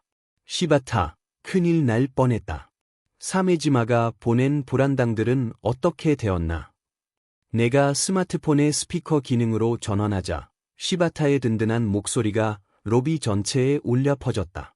사메지마라는 잡놈이 수배한 건달 3명이라면 집 부지에 들어오기 전에 제 부하들이 전원 제 앞에서 묶어 놓았습니다. 만일을 위해 이미 소알 경찰의 인도도 완료했습니다. 그 보고를 들은 순간 사메지마의 얼굴에서 마지막 악발이었던 일그러진 웃음이 완전히 사라졌다. 악당이란 자기가 쳐놓은 비열한 함정이 반드시 성공한다고 아무 근거도 없이 굳게 믿는 법이다. 그러나 자기 상상을 훨씬 뛰어넘는 각오와 치밀한 준비를 갖춘 인간이 존재한다는 것을 그들의 얕은 머리로는 결코 이해하지 못한다. 나는 길고 깊게 숨을 내쉬며 얼음장 같은 차가운 시선을 바닥의 사메지마에게 보냈다. 사메지마, 내가 아무 생각 없이 깊이 상처 입은 딸을 혼자 집에 남겨두고 왔을 것 같으냐? 15년간 나는 소위를 지키는 것만을 보람으로 살아왔다. 너 같은 비열한 인간이 생각해낼 수준의 꼼수는 진작에 전부 대비가 끝나 있었다. 사메지마는 말을 잃고 금붕어처럼 입만 뻐끔거릴 뿐이었다. 아무리 비열한 수를 써봐야 완전히 선수를 빼앗기고 봉쇄당했던 것이다. 악지혜를 부린답시고 결과적으로 자기 제목만 늘리고 스스로 자기 목을 더 단단히 조인 꼴이 되었다는 것을 깨달았을 때의 절망은 얼마나 깊을 것인가. 자업자득이라는 말조차 미지근하다. 완전한 패배의 모습이 그곳에 있었다. 훌륭한 랑게플레이십니다. 간자키 회장님. 고다 특수부장이 조용히 고개를 끄덕이며 부하 수사관들에게 사메지마를 완전히 구속하라는 명을 내렸다. 이로써 소이의 안전은 완전히 확보되고 사메지마의 퇴로도 전부 막았다. 드디어 이 길었던 싸움도 끝이 난다. 그렇게 안도하려는 나에게 전화 너머의 시바타가 살짝 목소리를 낮추며 뜻밖의 말을 꺼냈다. 회장님, 그리고 한 가지 더 긴급하게 보고드려야 할 골치 아픈 건이 있습니다. 뭐야? 아직 뭔가 더 있나? 붙잡은 건달 중 한 놈이 좀 세게 추궁했더니 재미있는 걸 불더군요. 사메지마로부터 거액의 보수를 받기로 한 것은 따님 습격건만이 아니랍니다. 시바타의 말에 나는 자신도 모르게 숨을 죽였다. 그놈들은 오늘 따님을 습격한 후 또 다른 인물의 집으로 향해 가족과 함께 불을 지르라는 지시를 받고 있었답니다. 사메지마의 범죄 전모를 알고 있는 또 다른 중요 참고인의 입을 영원히 막기 위해서. 그 말이 로비에 울려 퍼진 순간이었다. 지금까지 멍하니 서 있던 야마토 사장이 갑자기 아 하고 비명 같은 소리를 지르며 머리를 감싸진 채 그 자리에 주저앉았다. 야마토 사장은 덜덜덜 온몸을 격하게 떨면서 바닥에 엎드린 사메지마에게 달려들려 했다. 경찰관에게 저지당하면서도 야마토의 눈은 완전히 충혈되어 공황 상태에 빠져 있었다. 사메지마, 내 놈, 설마 내 아내와 아이들을 화재로 태워 죽이려 한 거야. 내가 특수부에 전부 불기 전에 가족죄로 없애 버릴 셈이었나. 야마토의 절규의 주위의 젊은 사원들은 공포에 질려 얼굴을 가렸다. 자기 보신을 위해서라면 오랫동안 비자금 만들기에 합력해 온 사장의 가족 목숨마저 테란이 빼앗으려 한다. 그것이 사메지마라는 남자의 밑바다 모를 악의 정체였다. 이익으로만 맺어진 관계의 결말은 서로의 목숨을 노리는 이보다 더 추할 수 없는 지옥의 구도에 이른다. 사메지마는 경찰관에게 팔이 비틀리면서도 흥 하고 콧방귀를 끼며 고개를 돌렸다. 어차피 배신할 작정이었잖아. 방해꾼의 입을 막는 건 비즈니스의 기본이야. 아무런 양심의 가책도 없는 그 말에 야마토 사장은 마침내 그 자리에서 엉엉 울기 시작했다. 나는 스마트폰을 움켜쥔 채 한때 내 부하였던 야마토의 처참한 모습을 차갑게 바라보았다. 자기만은 안전한 곳에 있다는 착각 속에서 악에 가담한 자의 당연한 보응이었다. 그런데 야마토의 입에서 다음으로 튀어나온 말이 이 자리에 있는 모든 사람의 예상을 완전히 뒤엎는 새로운 진실의 문을 활짝 열어젖히게 된다. 용서 못해. 절대로 용서 못한다, 사메지마. 내가 내 가족을 죽이려 든다면 나도 생각이 있어. 간자키 회장님, 고다 부장님, 들어주십시오. 사메지마가 감추고 있는 진짜 비밀은 횡령이나 비자금만이 아닙니다. 야마토 사장은 눈물과 콧물로 얼굴을 디범벅으로 만들면서 나를 향해 필사적으로 손을 뻗어왔다. 15년 전 간자키 회장님의 부인께서 돌아가신 그 병, 그건 자연스러운 병사 같은 게 아닙니다. 사메지마가 당시 신약 개발 프로젝트를 둘러싸고 부인에게 무서운 함정을 파놓은 겁니다. 아내의 죽음이 꾸며진 함정이었다. 야마토의 입에서 튀어나온 그 말은 내 온몸의 피를 한순간에 얼어붙게 만들었다. 로비에 있는 모든 사람이 숨을 삼키고 정적이 이명처럼 울린다. 15년 전 최애의 아내 미와코는 원인 불명의 중병에 쓰러져 다시는 돌아오지 못했다. 나는 나 자신의 무력함을 저주하며 남겨진 소희를 키우는 것에만 모든 것을 바쳐왔다. 그 아내의 죽음이 누군가의 악에 의해 계획된 것이었다는 말인가? 무슨 소리냐? 야마토, 자세히 설명해. 내 목소리는 스스로도 놀랄 만큼 낮고 땅을 기어가듯 차가웠다. 야마토는 경찰관에게 매달리듯 하면서 얼굴을 난장판으로 만들며 고백을 이어갔다. 15년 전 원검사 출신이셨던 부인께서는 사내에서 극비리에 추진되던 신약 개발 프로젝트의 비자금 공작을 알아차리고 독자적으로 내사를 진행하고 계셨습니다. 사메지마는 자기 죄를 은폐하기 위해 부인께서 앓고 계시던 병의 특효약이 될 예정이었던 신약의 임상 데이터를 의도적으로 반조한 겁니다. 야마토의 말에 고다 특수부장의 얼굴이 격하게 일그러졌다. 신약의 인가를 고의로 지연시켜 부인께서 적절한 치료를 받지 못하도록 유도한 겁니다. 그리고 부인이 돌아가신 후 사메지마는 그 비자금으로 지금의 인사부장이라는 지위를 확고히 한 것이고 저는 그걸 알면서도 자기 보신과 회사 이익을 위해 입을 다물어 버렸습니다. 진실을 알면 알수록 자신의 어리석음이 뼈저리게 느껴진다. 나는 가족을 지키기 위해 사랑하는 딸과의 평온한 시간을 확보하기 위해 회사에서 몸을 빼려 했을 뿐이었다. 하지만 내가 눈을 돌린 그 어둠 속에서 아내는 홀로 흉악과 싸우며 그리고 목숨을 빼앗긴 것이었다.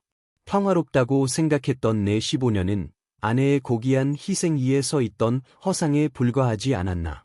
사랑하는 것을 지키기 위한 결단이 결과적으로 가장 사랑하는 사람을 고독한 죽음으로 내몬 것이라니. 그 잔혹한 대비에 나는 격한 현기증을 느꼈다. 아하하, 뭐야, 야마토, 겁먹어서 머리가 돌았나? 바닥에 눌려있던 사메지마가 분위기를 전혀 읽지 못하는 야류를 내뱉었다. 증거도 없이 적당한 소리 하지마. 그 라자는 그냥 병자였을 뿐이야. 회사의 비밀을 캐고 다니는 눈엣가시 같은 짓을 하니까 천벌을 받은 거지. 야자는 집에서 얌전히 밥이나 하면서 남편 올 때까지 기다리면 될걸. 죽은 아내의 정의감을 그저 눈엣가시 같은 행위라고 비웃다니. 그 말을 들은 순간 나는 일체의 감정을 표정에서 지워버리고 그저 무언으로 사메지마를 내려다보았다. 분노라는 말로는 도저히 부족하다. 목청을 높여력을 퍼부을 기력조차 나지 않았다. 나의 깊은 침묵은 이 남자를 인간으로서가 아니라 그저 이 땅에서 제거해야 할 해충으로 인식한 증표였다. 젊은 사원들은 내 이상한 고려함에 공포를 느꼈는지 서로 몸을 바짝 붙이고 떨고 있었다. 사메지마, 이라서 누나를 모독하는 것도 이분수지. 고다 특수부장이 갸강하라 사메지마의 고급 정장 멱살을 힘껏 움켜쥐었다. 국가의 악을 냉정하게 추적해야 할 특수부 검사가 지금은 한 사람의 남동생으로서 분노를 드러내고 있었다. 누나가 부자연스럽게 돌아가신 것, 나도 쭉 예심하고 있었다. 하지만 당시 이르 기록은 전부 부자연스럽게 폐기되었고 관계자들도 차례차례 행방불명이 되었지. 내가 뒤에서 더러운 손을 쓰고 있었구나. 사메지마는 고다에게 목덜미를 잡히면서도 오싹한 미소를 무너뜨리지 않았다. 그러니까 증거가 없잖아. 당시 병원장도 프로젝트 책임자도 진작에 이 세상 사람이 아니라고. 나를 행령으로 잡을 수는 있어도 살인범으로 만드는 건 절대 무리야. 유능한 변호사를 고용해서 몇 년이면 감옥에서 나와 다시 해에서 유유자적하게 살아주겠다. 법의 한계를 꿰뚫어보는 악당의 가장 비열한 도피 전략이었다. 아무리 나쁜 짓을 해도 증거만 인멸하면 법으로 처벌할 수 없다. 현대 사회의 거대한 혈관을 찔러 득에양양해 하는 남자의 얼굴은 끝없이 추악하고 구락질이 났다. 증거가 없다. 나는 조용히 입을 열어 고다의 손을 부드럽게 풀어 사메지마에게서 떼어 놓았다. 사메지마, 너는 정말 자기에게 유리한 세계만 믿는 불쌍한 남자로구나. 내가 그렇게 말한 순간 다시 엔트런스의 자동문이 육중한 소리를 내며 열렸다. 그곳에는 조금 전 딸의 안전을 전화로 보고해왔던 민간 경비 회사의 시바타가 서 있었다. 하지만 시바타는 혼자가 아니었다. 그의 앞에는 휠체어를 탄 백발의 노인이 조용히 정면을 응시하며 앉아 있었다. 그 노인의 얼굴을 본 순간 사메지마의 얼굴에서 핏기가 완전히 사라지고 유령이라도 본 듯 비명을 지르며 뒷걸음질 치려 했다. 말도 안 돼. 내가 10년 전에 해에서 사고로 죽었을 텐데. 나는 휠체어의 노인을 향해 깊이 고개를 숙였다. 잘 살아서 돌아와 주셨습니다.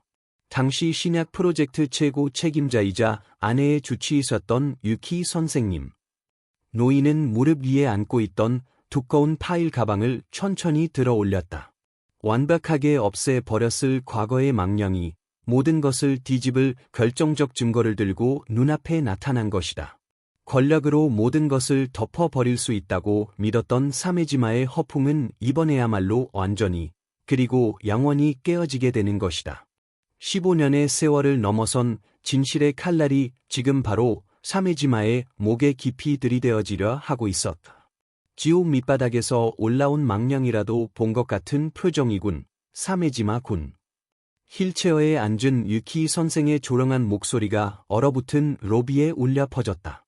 10년이라는 가혹한 도피 생활이 한때 활기찼던 명의의 모습을 나뭇가지처럼 여의게 만들어 놓았다.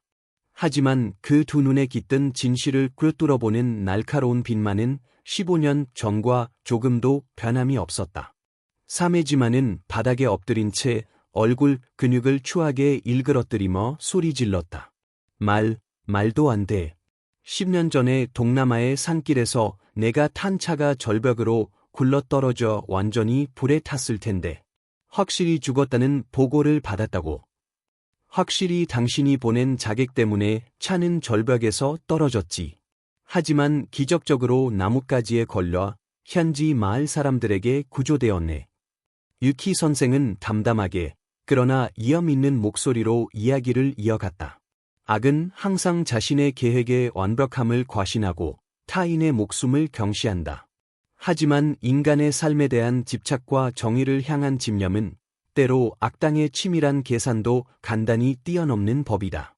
자기 손을 더럽히지 않고 안전한 곳에서 돈과 권력으로 남을 가지고 놀아온 사나이에게는 결코 이해할 수 없는 강인함이 거기에 있었다. 가족에게까지 피해가 미칠 것을 우려한 나는 일부러 죽은 것으로 이장하고 몸을 숨긴 채 때가 오기를 쭉 기다리고 있었습니다. 간자키 회장님, 오래 기다리게 해서 죄송합니다. 유키 선생이 나를 향해 깊이 고개를 숙였다. 나는 그저 말없이 그의 가느다란 어깨에 살며시 손을 얹었다. 많은 말이 필요 없었다. 15년이라는 어마어마한 시간을 진실을 밝히기 위해서만 홀로 고독을 견뎌낸 은인에 대한 감사는 어떤 말로도 다 표현할 수 없었다.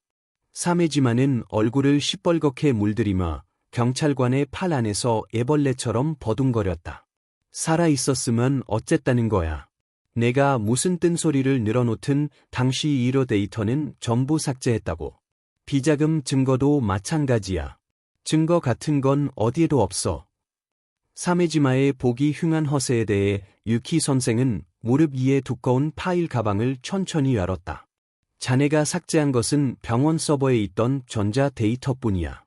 나는 만일에 대비하라 신약의 실제 임상 데이터와 미와코 씨가 독자적으로 수집한 비자금 증거 서류의 원본을 전부 종이로 보관하고 들고 나왔었네. 유키 선생의 떨리는 손에서 변색된 두꺼운 서류 뭉치가 꺼내졌다. 그것을 본 순간 사메지마는 목구멍 깊은 곳에서 희유하는 기묘한 소리를 내며 절망했다.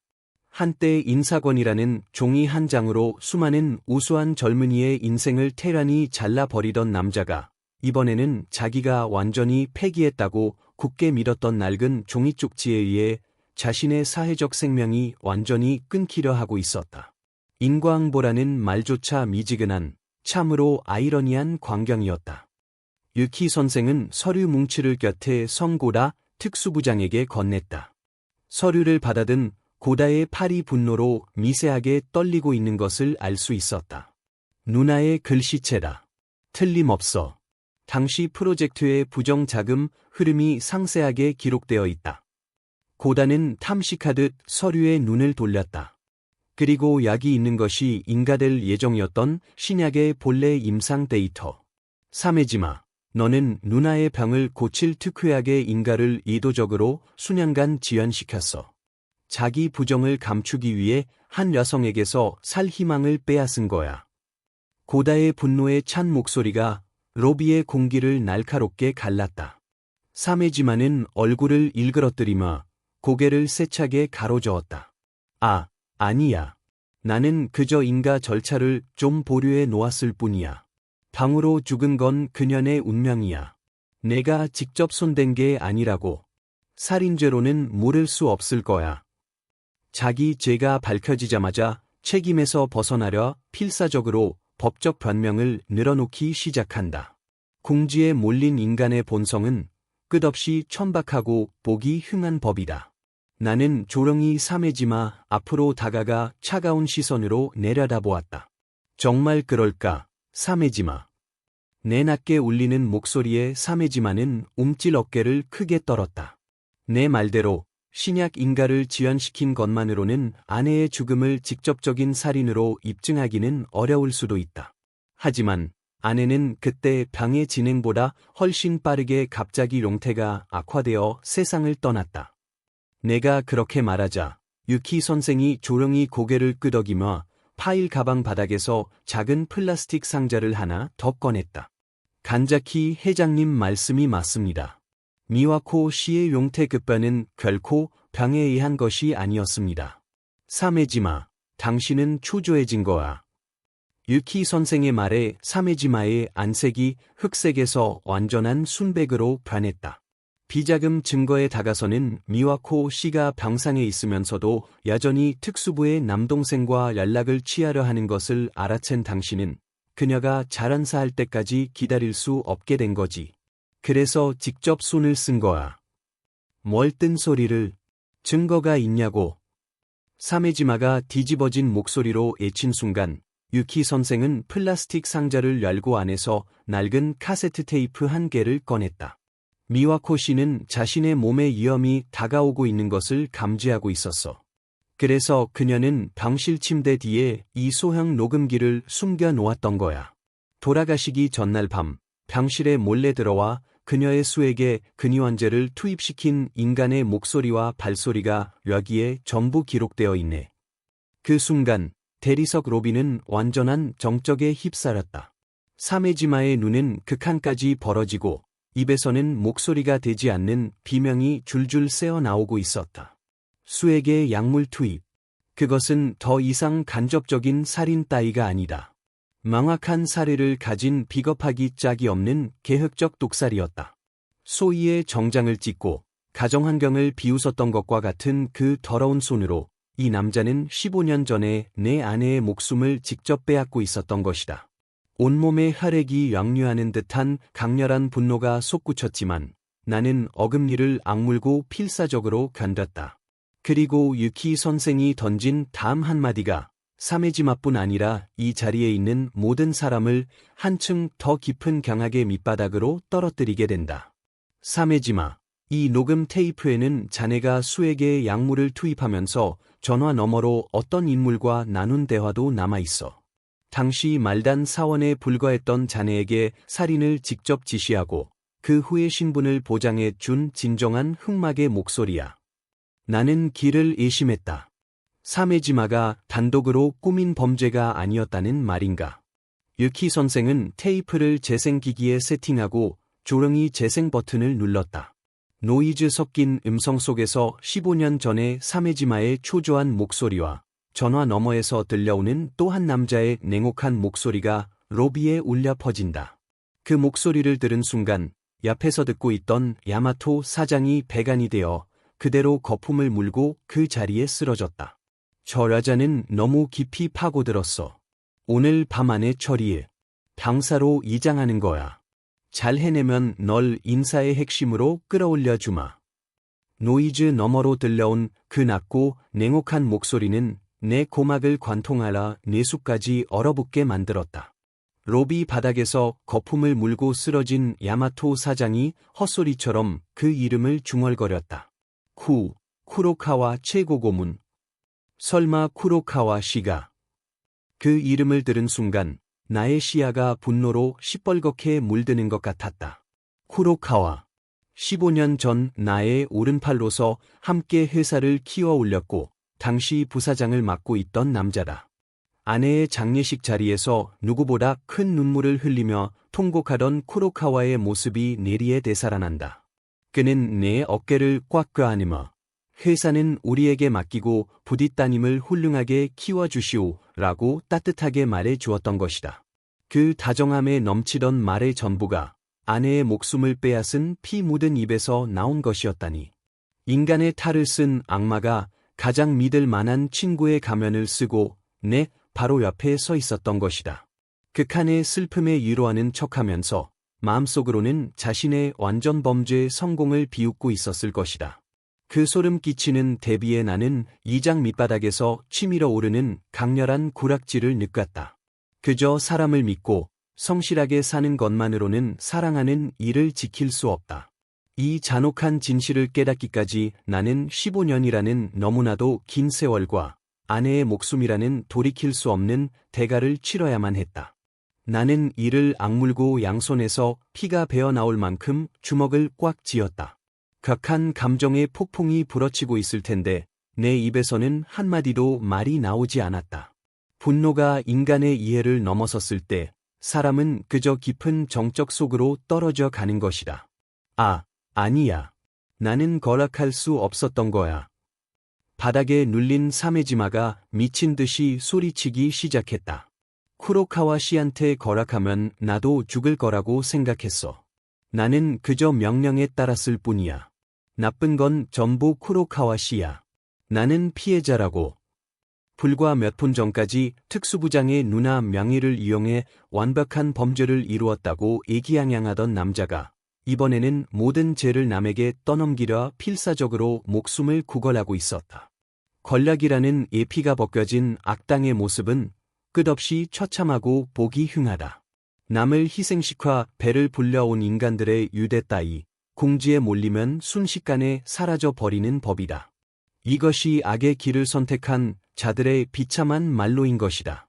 고다 특수부장은 차가운 눈으로 사메지마를 내려다보며 부하들에게 턱짓을 했다.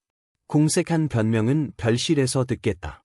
사메지마 인사부장, 살인 및 특별배임 혐의로 체포한다. 연행하라. 수사관들에게 양쪽 겨드랑이를 잡힌 사메지마는 울음을 터뜨리며 로비에서 끌려나갔다. 야마토 사장 역시 실신 상태인 채로 다른 수사관에게 연행되어 갔다. 그들이 떠난 후의 대리석 로비에는 무겁고 차가운 정적이 남았다. 조금 전까지 사메지마에게 아부하던 젊은 사원들은 벽 쪽에 서로 바짝 붙어 덜덜 떨고 있었다. 그들 역시 자기들이 얼마나 무서운 조직의 어둠에 가담하고 돌이킬 수 없는 죄를 범했는지를 이제야 깨달은 것이리라. 간자키 회장님, 누나의 원한을 풀 결정적인 증거를 모아주셔서 진심으로 감사드립니다. 고다 특수부장이 나와 유키 선생을 향해 깊이 고개를 숙였다. 이것으로 쿠로카와를 체포할 수 있습니다. 그는 현재 야마토 글로벌 상사의 최고 고문에 그치지 않고 재계의 거물로서 정재계에도 강력한 파이프를 갖고 있습니다. 하지만 이 임상 데이터와 유키 선생의 서류가 있으면 어떤 권력의 방패도 통하지 않을 것입니다. 고다의 말에 나는 조용히 고개를 끄덕였다. 하지만 나의 싸움은 여기서 끝이 아니다. 경찰에 맡기고 안전한 곳에서 결과를 기다리는 것 따위 도저히 할 수 없었다. 아내의 목숨을 빼앗고 소희의 미래를 무참히 찢으려 한 모든 원흉. 그 남자의 얼굴을 직접 보고 내 손으로 끝장을 내야 한다. 고다 부장, 쿠로카와는 지금 어디 있나? 내 낮게 울리는 목소리에 고다가 날카로운 시선을 돌려보았다. 바로 그때 벽 쪽에서 떨고 있던 젊은 사원 중 한 명이 금방이라도 울 것 같은 떨리는 목소리로 입을 열었다. 쿠로카와 최고 고문이라면 지금 이 빌딩의 최상층에 계십니다. 나는 천천히 돌아서서 그 젊은 사원을 바라보았다. 최상층의 대홀입니다. 오늘은 신입사원 환영 행사가 열리고 있어서 쿠로카와 최고 고문은 특별 게스트로 신입사원들에게 격려사를 하고 있을 겁니다. 그 말을 들은 순간 내 마음 깊은 곳에서 차가운 불길이 하르르 소리를 내며 타올랐다. 신입사원에게 격려사라고? 자기들 맘대로 한 신입사원의 옷을 찢고 존엄을 짓밟아 쫓아내 놓고서 그 이면에서 지시를 내린 살인마가 바로 이 순간 희망에 부풀어 있는 젊은이들을 향해 회사의 윤리와 사회공헌에 대해 거들먹거리며 혼씨를 늘어놓고 있단 말인가. 이보다 더한 모독이 있을까. 고다 부장, 내가 가겠다. 내가 짧게 고하자 고다는 잠깐 주저하는 기색을 보이다 곧 깊이 고개를 끄덕였다. 알겠습니다. 특수부 대원도 즉시 최상층으로 향하게 하겠습니다. 다만 간자키 회장님, 부디 무리만은 하지 마십시오.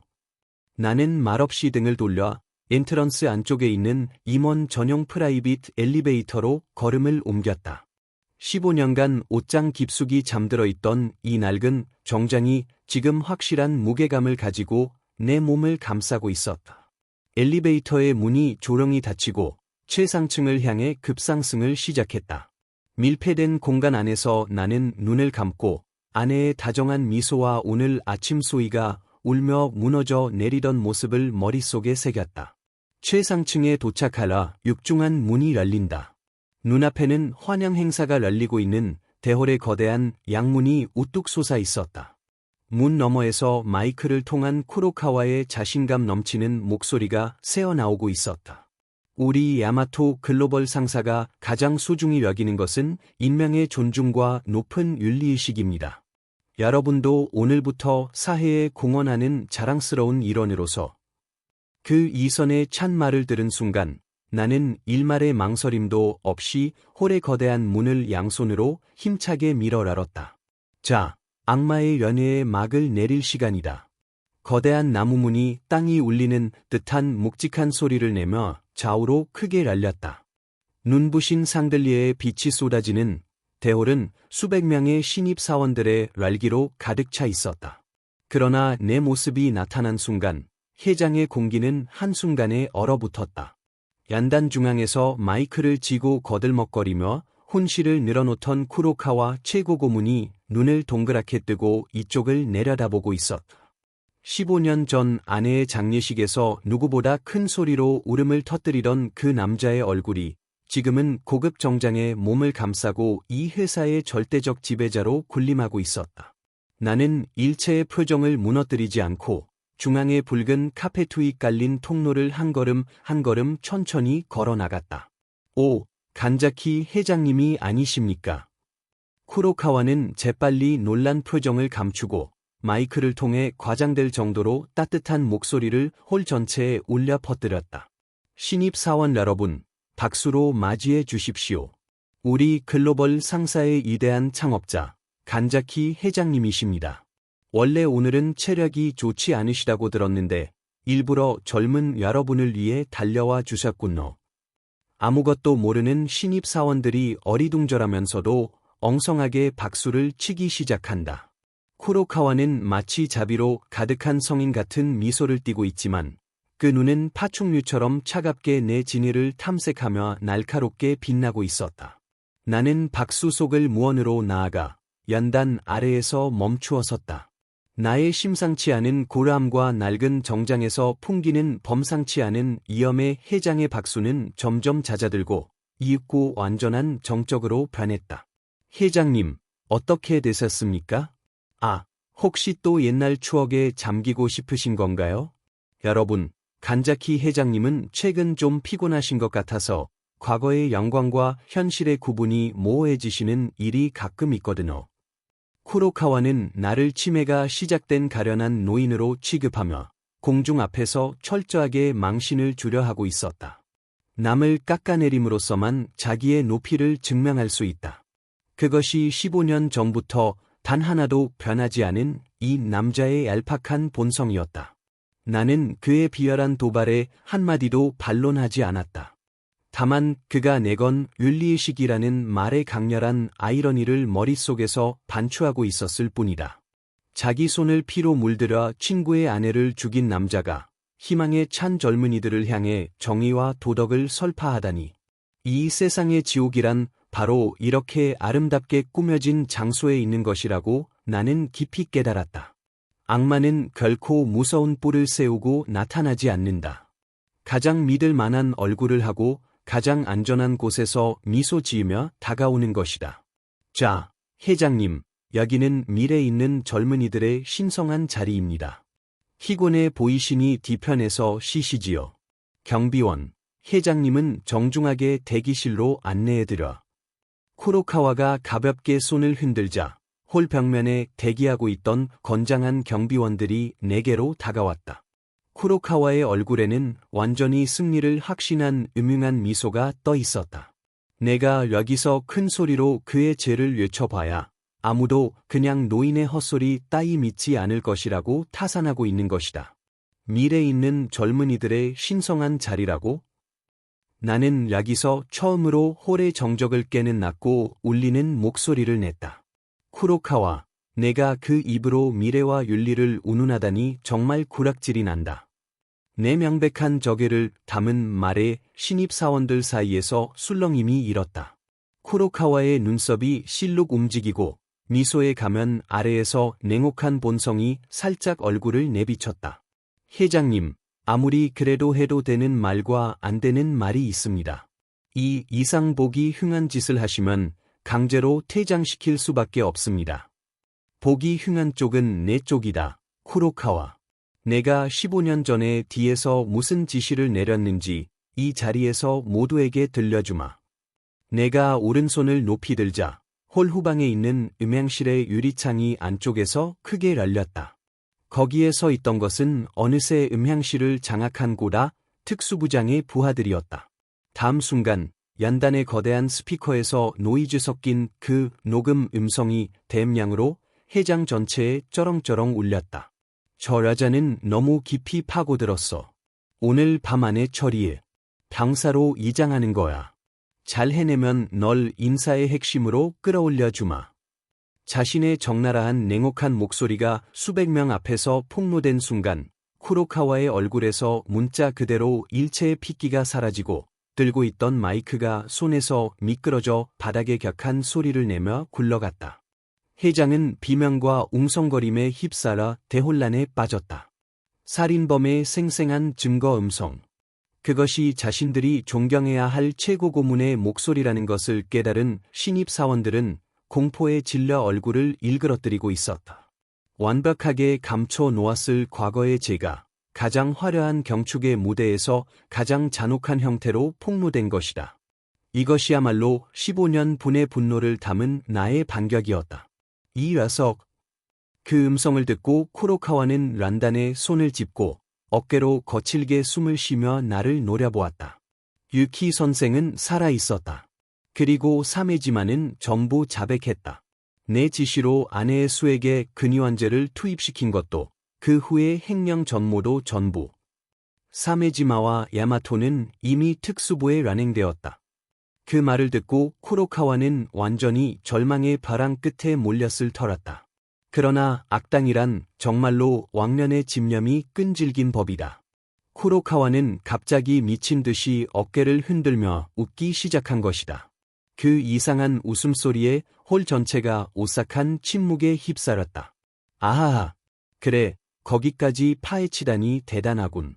하지만 말이야, 간자키, 그래서 어쨌다는 거냐? 쿠로카와는 얼굴을 일그러뜨리며 핏발이 선 눈으로 나를 내려다보았다. 내가 죽였어.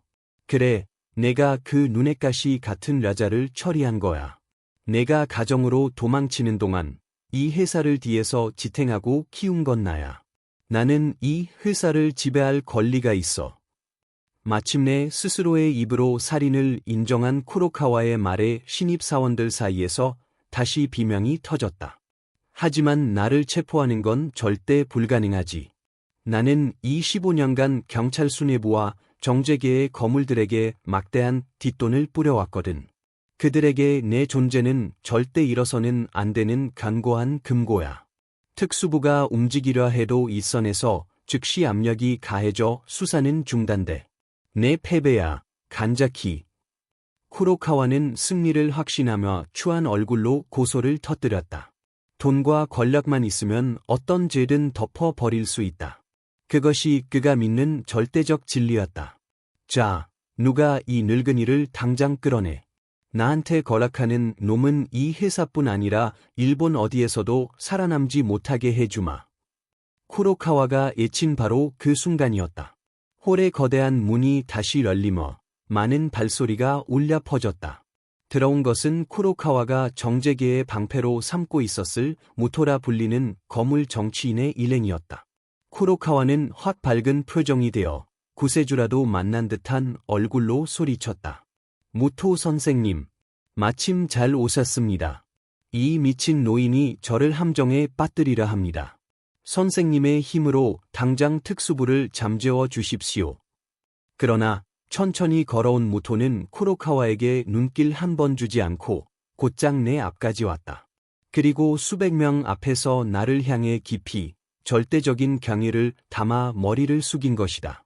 간자키 회장님, 지시하신 대로 쿠로카와로부터 받았던 부정헌금 리스트와 임원 장부 데이터 전부 특수부에 제출하고 왔습니다. 이것으로 제 죄도 좀 가벼워질 수 있을까요? 그 말이 홀에 울려 퍼진 순간 쿠로카와의 얼굴에서 완전히 인간의 표정이 사라졌다. 무토 선생님, 농담이시겠지요? 쿠로카와의 목에서 공기가 빠지는 듯한 한심한 소리가 짜내어졌다. 절대적 권력을 가졌을 정재계의 거물이 은퇴한 노인에 불과한 내게 깊이 고개를 숙이고 있다. 그 믿기 힘든 광경 앞에서 쿠로카와의 뇌는 완전히 처리 능력을 상실하고 안면의 모든 표정이 금이 가득 벗겨져 내리고 있었다. 그는 떨리는 양손으로 무토의 고급 정장 소매를 움켜쥐고 매달리듯 애원했다. 선생님, 제가 지금까지 얼마나 많은 뒷돈을 선생님 파벌에 제공해 왔는데요. 절 버릴 셈인가요? 특수부에 손을 써서 당장 이 미친 노인을 내쫓아 주세요. 무토는 극히 냉혹한 눈으로 쿠로카와를 일별하고 그 손을 더러운 벌레라도 떨어뜨리듯 힘차게 뿌리쳤다. 착각하지 마, 쿠로카와. 내가 상대해 온 것은 내 돈이 아니야. 야마토 글로벌 상사라는 빛나는 회사의 간판과 간자키 회장님이 오랜 세월 쌓아 올린 견고한 사회적 신용이야. 그 토대를 뒤에서 흰개미처럼 썩게 만들어 온 내 따위는 이제 한 푼의 가치도 없다. 권력으로 산 충성은 더 강대한 힘 앞에서는 한순간의 가루가 되어 소멸한다. 자기 이익을 위해서만 타인을 용서 없이 버려온 남자가 이번에는 자기가 가장 애지하던 권력으로부터 허무하게 버려지다니. 악당끼리의 유대 따위, 자기 목이 위태로워지면 한순간에 사라지는 모래성에 불과한 것이다. 거대한 권력을 등에 업고 뽐내왔던 남자가 더 거대한 진실 앞에 무참히 엎드리는 모습은 그야말로 꼴불견 그 자체였다. 나는 그저 무언으로 땅에 떨어져 가는 악당의 비참한 모습을 차갑게 내려다보고 있었다. 다른 줄을 완전히 끊긴 쿠로카와는 마침내 양무릎을 붉은 카페트 바닥에 꿇고 이번에는 나를 향해 추하게 기어왔다. 간자키. 아니, 용서해줘. 내가 전부 잘못했어. 회사는 전부 내게 돌려주겠어. 내 개인 재산도 비밀 계좌의 돈도 전부 넘기겠어. 제발 특수부에 체포되는 것만은 봐줘, 부탁이야. 얘 친구 아니냐. 눈물과 콧물로 얼굴을 개판으로 만들면서 고급 정장을 닳도록 문지르며 내 구두에 매달린다. 15년 전 아내의 장례식에서 나를 껴안았던 그 따뜻한 손과 같은 손이 지금은 보기 흉한 목숨 구걸을 위해 내 발밑을 필사적으로 더듬고 있었다. 그때 함께 슬픔을 나누었을 친구의 눈물은 완전 범죄를 이룬 악마의 환희의 눈물이었다. 나는 구두를 잡으려는 쿠로카와의 손을 일절의 감정을 담지 않고 조용히 걷어찼다. 옛 친구라고, 쿠로카와? 내가 아내의 목숨을 빼앗고 소희의 미래를 짓밟은 그 죄의 깊이가 더러운 돈이나 지유로 속죄할 수 있다고 생각하느냐? 내 절대 양도의 목소리가 정적에 빠진 대홀에 울려 퍼진다. 고함보다 훨씬 날카로운 침묵의 칼날이 쿠로카와에게 남은 마지막 자존심을 완전히 베어버렸다. 자기가 저지른 죄의 무게와 마주하지도 않고 끝까지 돈으로 해결하려는 정신의 빈곤함. 이것이야말로 그가 인간으로서 완전히 끝장나 있다는 결정적 증거랐다. 홀 후방에서 고다 특수부장이 이끄는 수십 명의 수사관들이 무거운 발소리를 울리며 쏟아져 들어왔다. 특수부의 정예들이 퇴로 없는 쿠로카와를 완전히 포위한다. 쿠로카와 최고고문, 살인교사, 특별배임 및 정치자금규정법 위반 혐의로 체포한다. 모든 진실은 취조해서 들어보겠다. 고다의 지면을 기는 듯한 무거운 선고와 함께 차가운 금속 수갑이 철커덩 하고 용서 없이 쿠로카와의 양손에 채워졌다. 홀의 눈부신 상들리의 빛 아래에서 수갑에 묻힌 광택이 심하게 생생하게 비친다. 노아, 나를 이런 데서 끝낼 인간이 아냐. 나는 이 회사의 신이야. 내가 이 회사를 여기까지 키워줬다고. 수갑이 채워지면서도 쿠로카와는 추하게 몸을 비틀며 절규했다. 하지만 그를 구하려는 사람은 이 넓은 회장에 단 한 명도 없었다. 신입 사원들은 공포와 경멸이 뒤섞인 눈으로 불과 방금 전까지 란단에서 거드름을 피우며 윤리를 설파하던 남자가 그저 범죄자로서 쓰레기처럼 끌려나가는 모습을 무언으로 바라보고 있었다. 거짓 권위로 치장한 남자의 최후는 아무도 돌아보지 않는 고독하고 처참한 퇴장이었다. 악이 멸망할 때 거기에 드라마틱한 아름다움 따위는 한치도 없다. 그저 주위에 깊은 함호감과 차가운 여운을 남길 뿐인 것이다. 쿠로카와의 절규가 홀 밖으로 사라져가고 두꺼운 문이 닫히자 회장에는 다시 무거운 정적이 내려왔다. 나는 천천히 돌아서서 연단 앞에 오두커니 서 있는 수백 명의 신입 사원들을 둘러보았다. 그들 모두 자기들이 입사한 회사가 근본부터 부패해 있었다는 현실에 직면하여 앞으로 어떻게 되느냐는 불안에 얼굴을 창백하게 물들이고 있었다. 나는 마이크를 통하지 않고 나 자신의 목소리를 홀 전체에 울려 퍼뜨렸다. 여러분의 빛나는 출발을 이토록 무서운 형태로 더럽혀버린 것 창업자로서 깊이 사죄드립니다. 내가 깊이 고개를 숙이자 회장의 작은 술렁임과 당혹의 공기가 감돌았다. 오늘 나의 한 딸 역시 이 회사에서 사회인으로서의 첫걸음을 내디딜 예정이었습니다. 하지만 그녀는 한부모라는 부당한 이유로 정장을 찢기고 조롱당하고 상처받은 채 집으로 돌아왔습니다. 그 악의 근원이 바로 이 야마토 글로벌 상사였던 것입니다. 신입사원들의 얼굴에 놀라움과 가슴 아파하는 표정이 떠올랐다. 그들 역시 조직의 톱니바퀴로서 부당한 명령에 따르게 될 것에 대한 두려움을 느끼고 있는 것이리라. 하지만 기억해 두기 바란다. 회사라는 조직이 여러분의 인간성을 결정하는 것이 아닙니다.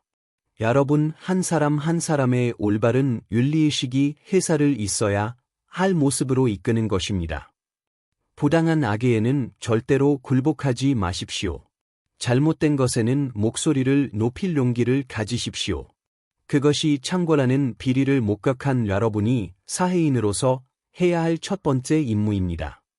내 말에 팽팽하게 당겨져 있던 공기가 스르르 풀리고 몇몇 신입 사원의 눈에서 눈물이 주르르 흘러내리는 것이 보랐다. 꼭대기의 부패는 제거되었다. 이 회사는 앞으로 이 젊은 세대의 손에 의해 완전히 새로운 조직으로 다시 태어나야 할 것이다. 이것으로 내가 해야 할 지저분한 일은 전부 끝났다. 15년간의 무거운 짐이 드디어 풀리고 마음속에 고요한 바람이 불어 지나가는 것을 느꼈다. 그러나 바로 그때였다. 내 가슴 주머니에서 스마트폰이 짧게 진동했다. 화면을 보니 시바타의 경비 회사 보호 아래 자택에서 안전하게 쉬고 있을 소희의 착신이었다. 사건은 전부 해결되었고 사메지마가 보낸 불안당도 이미 경찰에 인도되어 있을 터이다. 나는 한 가닥 불안을 안은 채 급히 통화 버튼을 눌렀다. 여보세요, 소희야. 그래? 집에서 쉬고 있어야 할 거 아니냐? 내가 물으니 전화 너머에서 들려온 딸의 목소리는 오늘 아침에 울음 섞인 떨림과는 전혀 다른 것이었다. 그것은 예상에 반해 힘차고 확고한 결의로 가득 차 있었다. 아빠, 나 지금 본사 엔트런스 로비에 와 있어. 어떻게든 직접 끝내야 할 일이 있어서. 올라가도 돼? 그 말을 들은 순간 홀의 거대한 양문이 바깥쪽에서 천천히 열리기 시작한 것이다. 모든 시선이 열린 문 너머로 일제히 쏠린다. 그곳에 서 있던 것은 몇 명의 건장한 보디가드를 거느린 작은 체구의 한 여성이었다. 육중한 문 너머에 서 있던 것은 내 사랑하는 딸이었다. 오늘 아침 눈물에 젖어 공포에 떨고 있던 그녀의 모습은 그곳에 없었다. 똑바로 정면을 응시하는 그 눈동자에는 한때 홀로 흉하게 맞섰던 죽은 아내의 강인함이 확연히 깃들어 있었다. 소희는 몇 명의 보디가드에 둘러싸인 채 붉은 카페트 위를 천천히 걸어 내 곁으로 다가왔다. 그 손에는 오늘 아침 찢겨졌던 것과 같은 새로운 네이비색 정장이 꼭 쥐어져 있었다. 소희야, 여기에 온 거냐? 집에서 쉬고 있으라고 했잖아. 내가 놀라서 달려가자 소희는 고개를 저으며 일안한 표정으로 나를 올려다보았다. 내 존엄을 짓밟힌 채 안전한 곳에 숨어서 울기만 하는 건 이제 싫었어요. 아빠가 나를 위해 싸워주고 있는데 나만 도망치는 건 있을 수 없으니까요.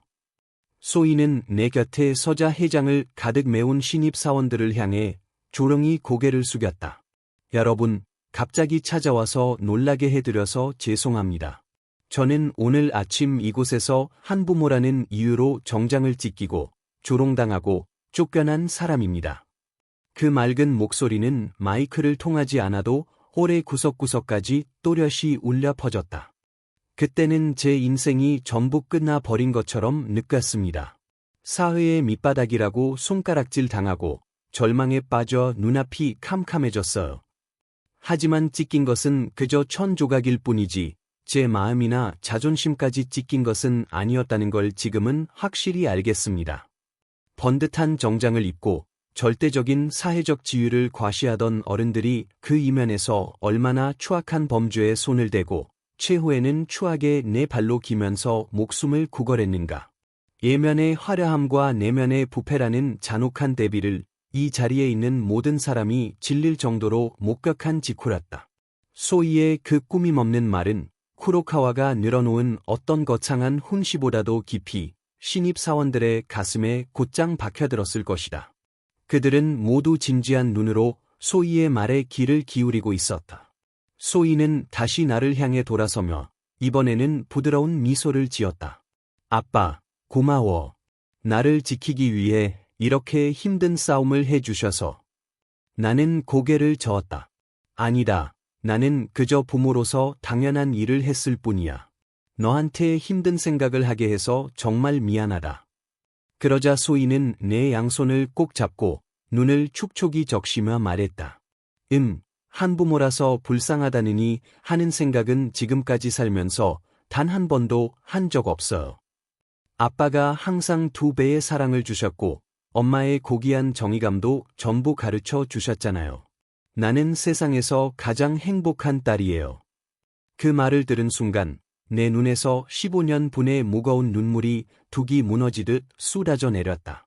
나는 소희를 모든 악의로부터 지키고 온실 속에서 키워왔다고만 생각해왔다.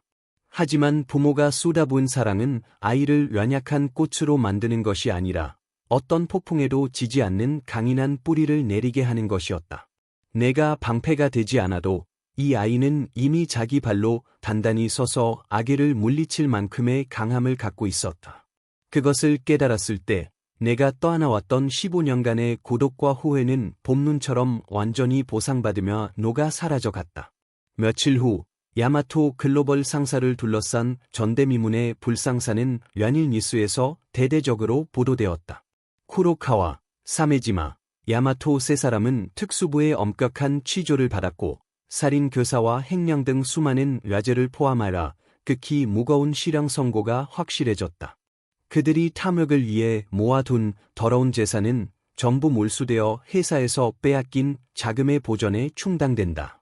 권력과 돈에 매달려 남을 깔보아온 인간들은 이제 차가운 철창 너머에서 자기들이 가장 두려워하던 지위와 명예의 완전한 상실이라는 지옥을 맛보고 있는 것이다. 자기 보신을 위해 남을 희생시킨 자가 최후에는 누구에게도 도움받지 못하고 모든 것을 잃는다. 이것이야말로 악당에게 주어지는 가장 어울리는 결말이었다. 회사는 내가 다시 한시적으로 회장직에 복귀하여 신뢰할 수 있는 유키 선생과 고다 특수부장의 협력을 얻어 조직의 근본적인 개혁을 시작했다. 그리고 그날 홀에 있던 신입사원들은 단 한 명도 회사를 그만두지 않았다. 부당한 악의의 정체를 알고 그에 맞서는 용기를 목격한 젊은이들이야말로 새롭게 태어나는 이 회사의 진정한 자산이 될 것이다. 봄바람이 상쾌하게 불어 지나가는 언덕 위 묘지에 나와 소희는 서 있었다. 깨끗하게 닦인 비석 앞에 아내가 가장 좋아하던 흰 백합꽃을 바친다. 여보, 시간이 좀 걸렸지만 전부 끝났소. 내가 조용히 말을 건네자 옆에서 두 손을 모은 소희가 다정하게 미소 지었다. 엄마, 나 새 직장에서 열심히 할게요. 소희는 내가 찾아준 다른 성실한 기업에 새로이 신입사원으로 들어가게 되었다. 이번에는 아무도 그녀의 출신을 비웃는 사람은 없다. 그녀의 실력과 고든 마음만을 정당하게 평가해주는 따뜻한 직장이었다. 나는 비석을 바라보며 깊고 고려한 여운에 젖어 있었다. 악의와 부당함은 분명 이 세상에 존재한다. 그러나 아무리 깊은 어둠일지라도 부모가 품은 무상의 사랑과 올바른 것을 관철하려는 용기의 빛을 완전히 꺼버릴 수는 결코 없다. 아내가 목숨을 걸고 지키고 내가 15년의 세월을 들여 키워 올린 그 빛은 지금 옆에 선 딸의 가슴 속에서 눈부시게 빛나고 있었다. 나는 소희의 어깨를 부드럽게 감싸 안고 봄의 맑은 푸른 하늘을 고르히 올려다보았다. 앞으로의 우리 인생에 더 이상 어둠은 없을 것이다.